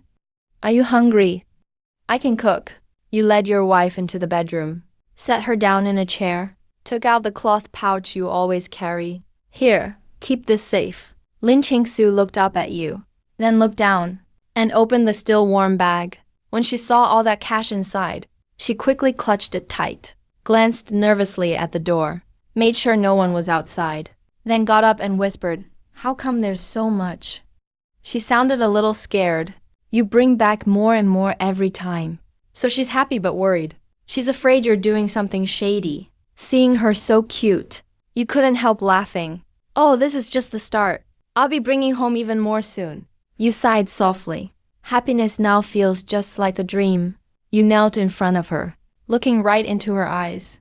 "All right, honey. If you're uneasy, next time I head to town, come with me, okay? You'll see where the money comes from." Hearing you say that, Lin Qingsu just stared right at you, gazing for a long time, then finally nodded. When you saw she was reassured, you just couldn't resist, and kissed her on the forehead again. Then said, "Okay, pack up a little. Leave me $200. I'll borrow a bike, and take you home to see your folks later." Said it, then lifted the curtain and headed out. After you went out, Lin Qingsu looked at the thick stack of bills, scanning the room, feeling like nowhere was safe. She couldn't stay calm, hiding in the room alone. She checked several spots, but none felt secure. She rechecked her old hiding places, counted the money once more, and after making sure it was all there, she started worrying again, not knowing where to hide this cash, to keep it safe. You didn't get the bike, so you returned to the yard, sat down on a stone stool, pulled a cigarette from your pocket, struck a match, lit the cigarette, took a deep drag, and exhaled slowly. Thinking of taking the family out, you realized you needed transport. Walking didn't bother you, but you didn't want them to suffer. You wanted to borrow a bike for the visit, but forgot how rare they are these days. Even owners rarely ride them, so they never lend one out. You only thought about the house, and completely forgot about the transportation issue. After Lin Qingsu hid the money, she came out of the house, saw you smoking in the yard, and noticed there was no bike. Knowing you couldn't borrow one, she said, "Walking back is fine. We used to walk there anyway." You nodded, responding with a hum. You vowed to make more money soon. The house needed too many things. Around 2 p.m., Lin's mother was washing clothes, when a neighbor walked in, shouting excitedly, "Auntie, stop washing for a second. I saw your daughter and son-in-law." The whole village knew what kind of man her daughter married. Hearing the neighbor, she wiped her hands on her apron and rushed out in a hurry, wondering what happened this time. "Are they here for money?" She reached the door, saw the couple walking toward her, wondering why they both came today, and saw him carrying many bags. She went to meet them, feeling anxious. First, she checked on her daughter, saw her in brand new clothes, with a bright smile on her fair face. So different from her old worried look. Her heart finally settled down. She saw him carrying malted milk and fruit, plus a large piece of meat, a pheasant, and plenty of duck eggs. It clearly cost a fortune. Thinking of their situation, she couldn't help but complain. Coming home is enough for us. Why bring all these things? She quickly took the baby. Lin Qingsu smiled softly, but said nothing. They used to come empty-handed. But for the first time since marrying, they actually brought gifts. Though she was quiet on the way, she felt wonderful inside, beyond any words. You looked at your mother-in-law and respectfully said, "Mom." The greeting startled her, so she forced a smile and hurried you both inside. Neighbors gathered to watch, seeing the changes in you two, hardly believing their eyes. The couple both looked good, especially in those new clothes. They looked like wealthy city folks, visiting the countryside. But as neighbors, they knew better than anyone. Your family was dirt poor, struggling to survive. She led them into the house. Seeing the neighbors' shock, she saw it all clearly. She felt so proud, finally holding her head high. People used to mock her daughter, making fun of her marriage. Now she felt vindicated. She looked at her daughter, no longer in old rags, but in brand new clothes, even wearing rubber-soled shoes, clearly high-end stuff. Then she looked at you, no longer aggressive or stingy like before. You seemed composed now, like a completely different person, hardly recognizable. No wonder her daughter said you changed. You really had improved. Sitting down, Lin Qingsu asked, "Mom, where is my brother?" Her mother looked at the baby, fixing the baby's clothes, and smiled. "He's in town. Should be back any minute." Just as she spoke, Lin Mingliang pushed his bicycle in, returning home dusty. On the road, he heard his sister was visiting, wondering if you were causing trouble. If not for his sister, she'd never have married this poor man. Zhao Jianguo, the so-called hero, he parked his bicycle, saw you inside, and his face immediately darkened. His mother saw his expression, knowing exactly why. She tried to fix the mood. "Jianguo bought all this for me." Lin Mingliang glanced at the pile of gifts on the table and let out a cold snort. He grabbed a stool and sat down hard. He wanted to scold his brother-in-law, but didn't want to upset his mother. You knew your past mistakes, gave him every reason not to welcome you. So his cold attitude didn't surprise you at all. Then Zhao Shaoan came in with the kid. Seeing her brother, worry flashed in her eyes, but she forced a smile, wondering if his visit meant he was mooching again. Every time he came, he'd borrow money or things, shaming her before her in-laws, though her husband never complained about her brother's actions. That only made her feel more embarrassed. She wanted to mention the last time you hit her husband over money, but she swallowed her words. You saw the sorrow in her eyes and felt a pang of guilt. You knew well enough that for the past 2 years, she suffered because of you. In the past life, after your wife died, everyone cut ties with you. Only your sister, when you left, secretly gave you $20 and some warm-boiled eggs. So after you succeeded, she was too torn to stay in touch and didn't dare contact you until a villager told her, "My sister and her husband want to start a small business."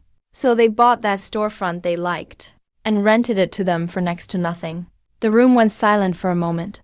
Lin Qingsu also felt the vibe get awkward. For the past couple of years, the family only got by with help from her side. He patted his pocket and pulled out a wad of bills. Before, he didn't even know what you wanted the cash for. You told him on the way here, "These 200 yuan are to pay back what we owe Mom and my brother." When Lin's mom heard that, she was honestly surprised. This guy, whenever he borrowed money before, it was like throwing meat to a dog. Gone and never coming back. She never thought he'd actually pay it back. She just hoped he'd stay out of trouble. "Mom, Zhang Guo asked me to give you this," Lin Qingsu said as she shoved the cash into her mom's pocket. When Lin's mom saw all that money, she got flustered. She hurriedly freed up the arm holding the baby and stuffed the money back to her daughter. "Put it away. Why carry so much cash? What if you lose it?" Her tone had some scolding in it. You didn't expect your mother-in-law to react like that. So you quickly said, Mom, you've got to take this. I used to be immature. From now on, I'll take good care of Chinking. If you don't take the money, I won't feel right. Lin's mom's pupils shook a little. She couldn't figure out how so much could change in just a few days. How could someone turn their life around like that? She looked at her daughter, who smiled and gestured for her to accept the money. Finally, feeling mixed, she put the cash away. Mom will save it for you for now. If you ever need it, just come ask me anytime, Lin's mom said. Lin Mingliang looked at you, utterly lost. He kept wondering to himself. He took in how put together his sister looked, his eyes lighting up. She wasn't the lifeless person she used to be. Since Sis is saying this, I'll trust you one more time. So he told his wife Yenner, go whip up some snacks for drinking. When Lin Qingsu heard they were going to drink, she instantly got worried. Little bro, we've got to head home soon. We left a bunch of cash at home. No one's watching the house. That makes me uneasy. Plus, she worried you'd get drunk and start acting up again. Lin Mingliang waved his hand. Don't worry, sis. We'll go easy. It won't stop you from heading home. Lin Qingsu saw her brother wouldn't listen, so she turned to you, hoping you wouldn't drink either. Noticing your wife's signal, you cracked a grin, showing a mouthful of big white teeth. It's fine, babe. Don't worry at all. I know my limit with booze. Hearing that, Lin Qingsu felt a bit unhappy. She shot you a look, then took her nephew from her sister-in-law's arms and sat down to the side in a huff, not saying another word. Zhao Shaoang got busy and set up a table in the yard for them. She brought out her husband's secret stash of white liquor. The two men didn't say a word of nonsense. They poured the liquor, clinked bowls, and downed it in one go. Sitting in the living room, Lin Qingsu held her nephew, totally absent-minded. She kept glancing outside, worried, watching the way her brother drank with you. She couldn't relax. Lin's mom watched her daughter's every move, not missing a thing. Seeing how much she cared about you, she figured the couple must be doing better lately. Watching all this, she finally felt relieved. The two men out in the yard, after a bowl of liquor, finally started talking. Lin Mingliang let out a strong boozy breath, his cheeks turning unnaturally red. His eyes looked a little dazed. He lifted his arm, put it around your shoulder, and said, Brother-in-law, the only reason I'm drinking with you tonight is for my sister's sake. I won't mention what happened before. All I hope from now on is that you treat my sister well. Otherwise, I swear I'll put my life on the line. The Ling siblings are really close. Last time Lin Qingsu jumped in the river, Lin Mingliang nearly beat you to death. If their mom hadn't stopped him, afraid her son would end up in jail, her little brother really would have killed you to get revenge for his sister. You nodded, didn't say a word, and picked up your bowl. Then you tilted your head back and downed the 2 ounces of baijiu. That liquor was super spicy. It burned all the way down your throat, making your stomach feel like it was on fire. Lin Qingsu couldn't sit still anymore. She walked out carrying the baby and yelled at you, Hey, are you coming home or not? When you heard your wife, you quickly put your glass down. A smile flashed on your face and you said you were done drinking. This little bit of booze was nothing for you. You didn't know if it was the joy or the alcohol hitting, but you felt a little dizzy. Lin Qingsu went to pull you away, revealing on her forearm a bruise that was hard to miss. Lin Mingliang noticed immediately. His eyes turned sharp. Anger surged in his chest. He shot up, snatched his glass, grabbed you by the collar, and angrily yelled, What did you do to my sister? What's with the injury on her arm? You say you've changed? To me, a dog can't stop eating crap. You haven't changed a bit. His sudden outburst completely caught you off guard. Lin Mingliang was really drunk and losing it. Looking at Lin Qingsu's wrist, it finally clicked. You quickly try to explain, but you trail off. It was indeed your doing, but not what Mingliang thinks. Your hesitation only confirms his suspicions. He refuses to listen, believing only his eyes. Lin Qingsu was always fragile. Seeing those marks on her wrist, he was heartbroken and furious. He throws a punch at you, cursing, You bastard! How dare you bully my sister? The blow makes you stumble back, nearly falling over. You hold your aching cheek, but you don't fight back. You just keep repeating it's a mistake. I didn't bully your sister. Seeing this, Lin Qingsu rushes to pull her brother back, explaining frantically, "Brother, you're wrong. I did this to myself by accident. It has nothing to do with him. Please stop hitting him. Sister, just tell me the truth. Worst case, just get a divorce. Our family can still feed you. It's fine if you stay single forever." Lin Qingsu was touched, but he really was mistaken. Blushing deeply, she whispered to Zhao Xiaoyan. After hearing it, Xiaoyan looked at her in shock. Seeing her certain gaze, she whispered it to Mingliang. Mingliang looked at his sister. She nodded to him. Xiaoyan's words seemed true. He slowly let go of your collar. Though his anger hadn't fully faded, he just barely held it in. As for his misunderstanding, you found it quite normal. You were a jerk in your past life and hit Qingsu often. That's why you didn't fight back. Qingsu looked at your bleeding lip, feeling a pang of pity. She knew her brother was just protecting her, but she also knew you were innocent. She gave you a sharp look. If you weren't so wild, he wouldn't have misunderstood. After whispering with Xiaoyan, Mingliang was still skeptical. How could that hurt her arm so much? But seeing his sister's shy face, it seemed to be the truth. Mingliang didn't want to apologize. He just snarled, "If you hit her, just you wait." "I won't. I'll treat her well." You promised repeatedly.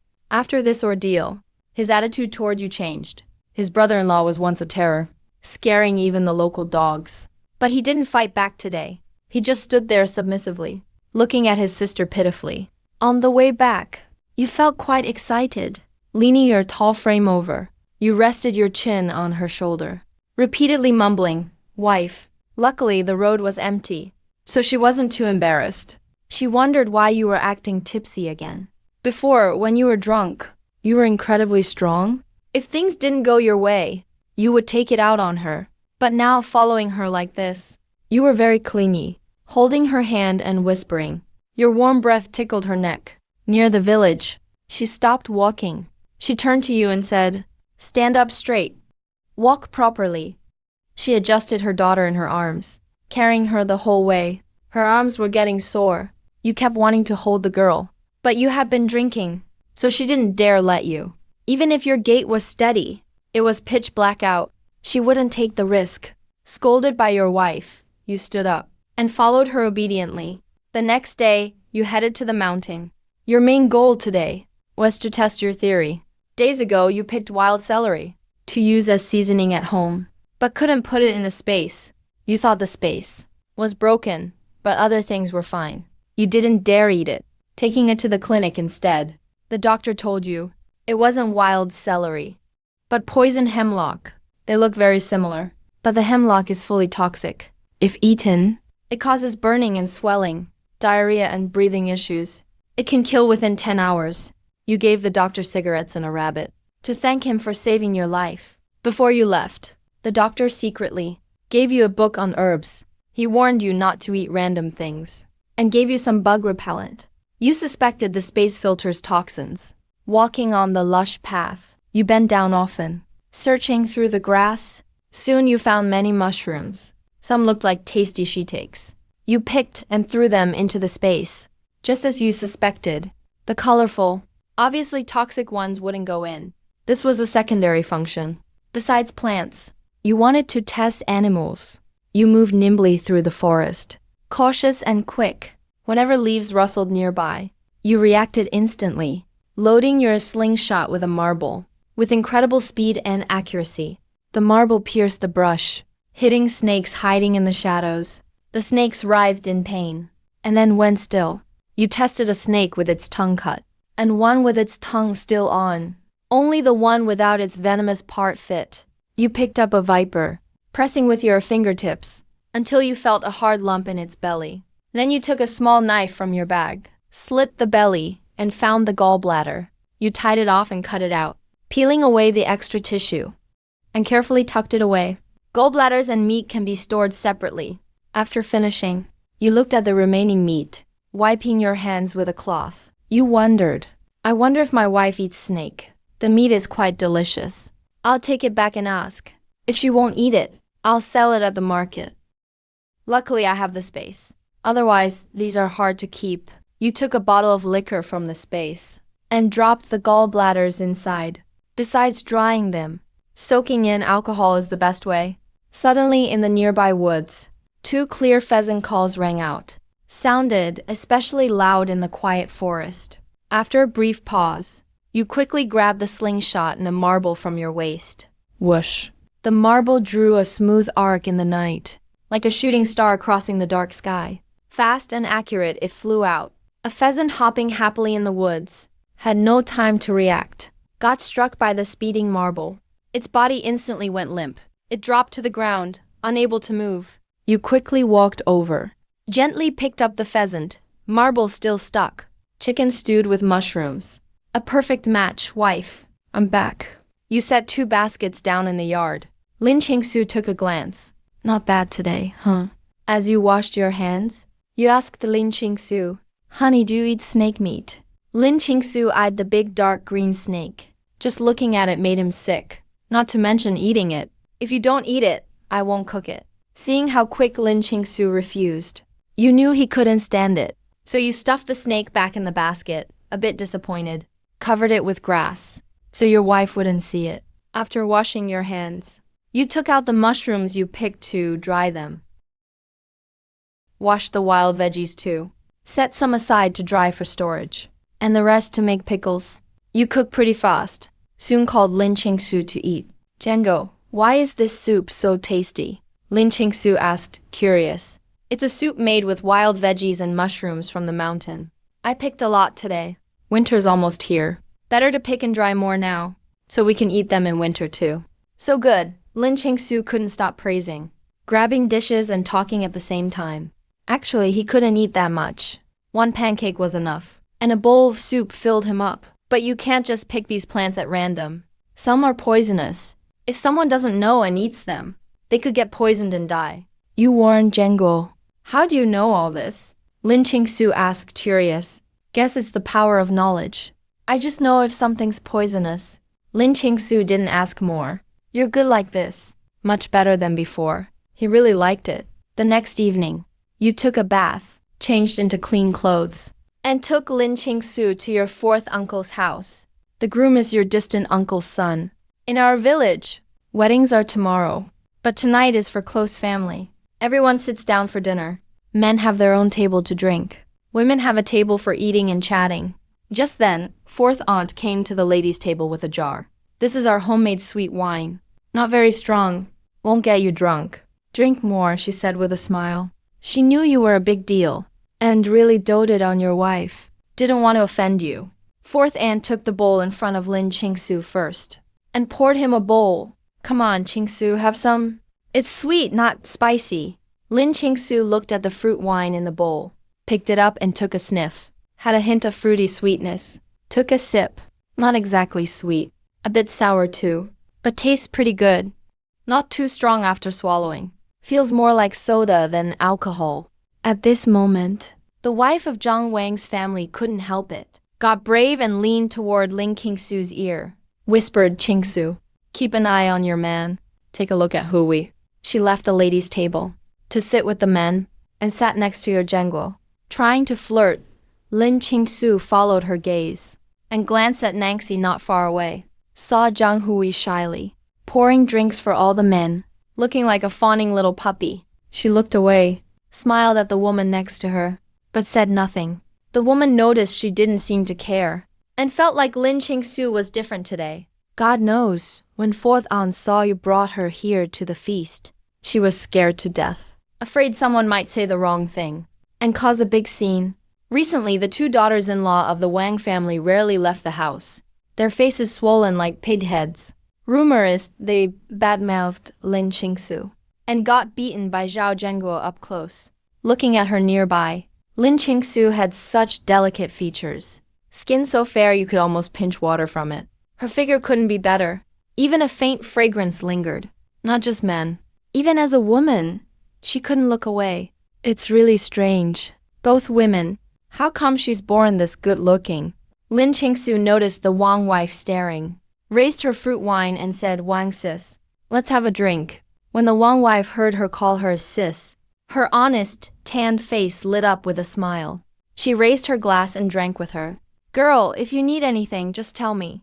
I've only been here a year longer than you, but I know all the village stuff. The women at the table saw how easygoing city wife Lin Qingsu was, and all felt relieved, no longer so stiff like before.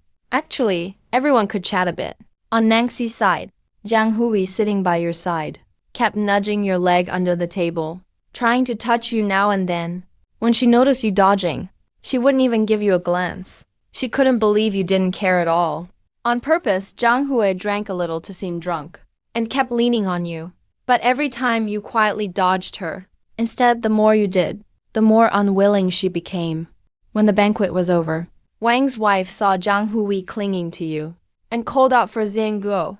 Come here, looks like your wife is drunk. When you heard that, you got up and strode over. You reached out and took her back from Wang's wife. You wrapped one arm around her slim waist, glancing at the wine jug on the table. You asked, did you give her alcohol? Wang's wife laughed. It was just some fruit wine Auntie made. She just had a little. Who'd think she'd get drunk from just that? By now, Lin Qingsu was leaning limply against your chest. Her pretty narrow eyes were hazy with drunkenness. Her face, pale with dark hair and red lips, was flushed. Her soft, rosy lips parted gently, and she whined at you, wanting a hug.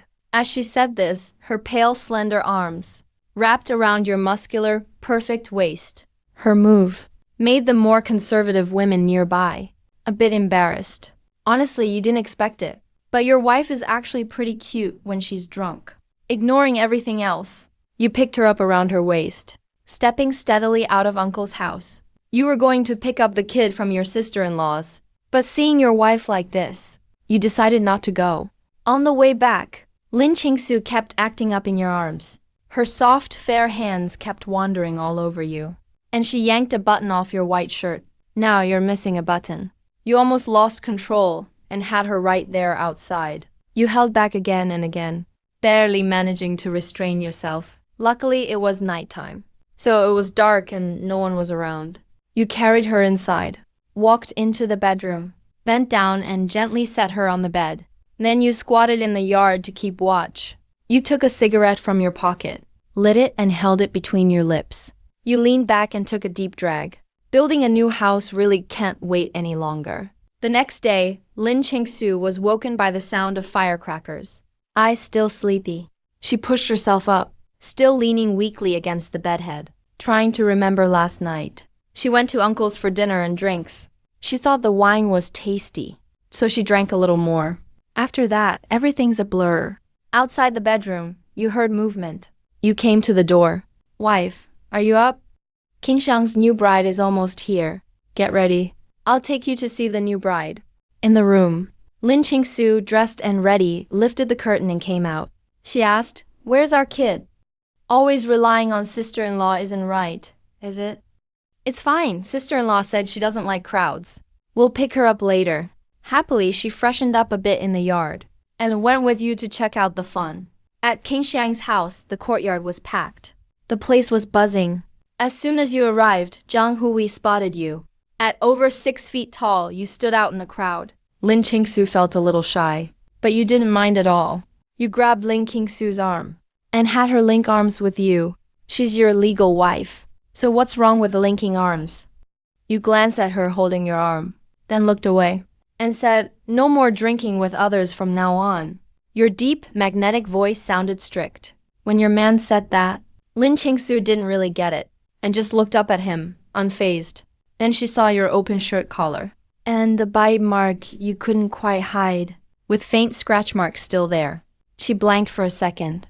Did I really act wild after drinking last night? Thinking of how she wore your shirt this morning, she thought she was thick-skinned now, but still somehow, her cheeks started to burn with embarrassment. You lowered your gaze, noticing the red blush on her pale cheeks, quietly wondering, is she really blushing? Lin Qingsu met your eyes, saw your curious look, and shot you an annoyed glare. What are you staring at? Then she pinched your waist hard and said frankly, you can only look at me. Did you hear me? Seeing that, the corners of your lips curved up, a little exaggerated. You glanced at his new clothes, looked away, and gazed at Li Cheng's newlywed couple. Every move you two made was noticed by Jiang Hui nearby. Right now he felt terrible inside, thinking everything Lin Qingsu had should have been his. He regretted it. He regretted believing his family saying Zhang Guo was just a punk and not chasing her harder, no matter what. He couldn't just let a great guy like Zhang Guo go. Looks or skills, Zhang Guo was better than the current match from blind dates. By far, no matter what, he needed to win Zhang Guo back. With Zhang Guo's abilities, meat on the table every day, and new clothes wouldn't be a problem. Thinking of all that, Zhang Hui straightened her clothes with one hand and tightened her ponytail. She pushed through the crowd to stand in front of you two. With dreamy eyes, she said, Zhang Guo, have a soda. As she spoke, she held out a soda bottle to you, one hand in her pocket, the other hand resting on your arm. You glanced at Zhang Hui and shrugged. You drink it. I'm not thirsty. Just then, someone in the crowd started teasing the groom. At a key moment, the groom pushed the bride into the crowd. Some young, unmarried kids instantly went wild. The yard got louder and messier. You quickly pulled your companion close, shielding her from the crowd, carefully guarding him as you got out of the chaos. Once outside, your dark eyes gave her a once-over.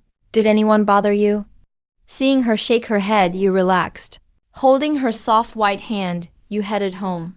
Meanwhile, Jiang Hui got stuck in the crowd. She felt several hands groping her in the chaos. Not even married yet, she was shocked and felt humiliated. She tried to leave, but someone shoved her back in.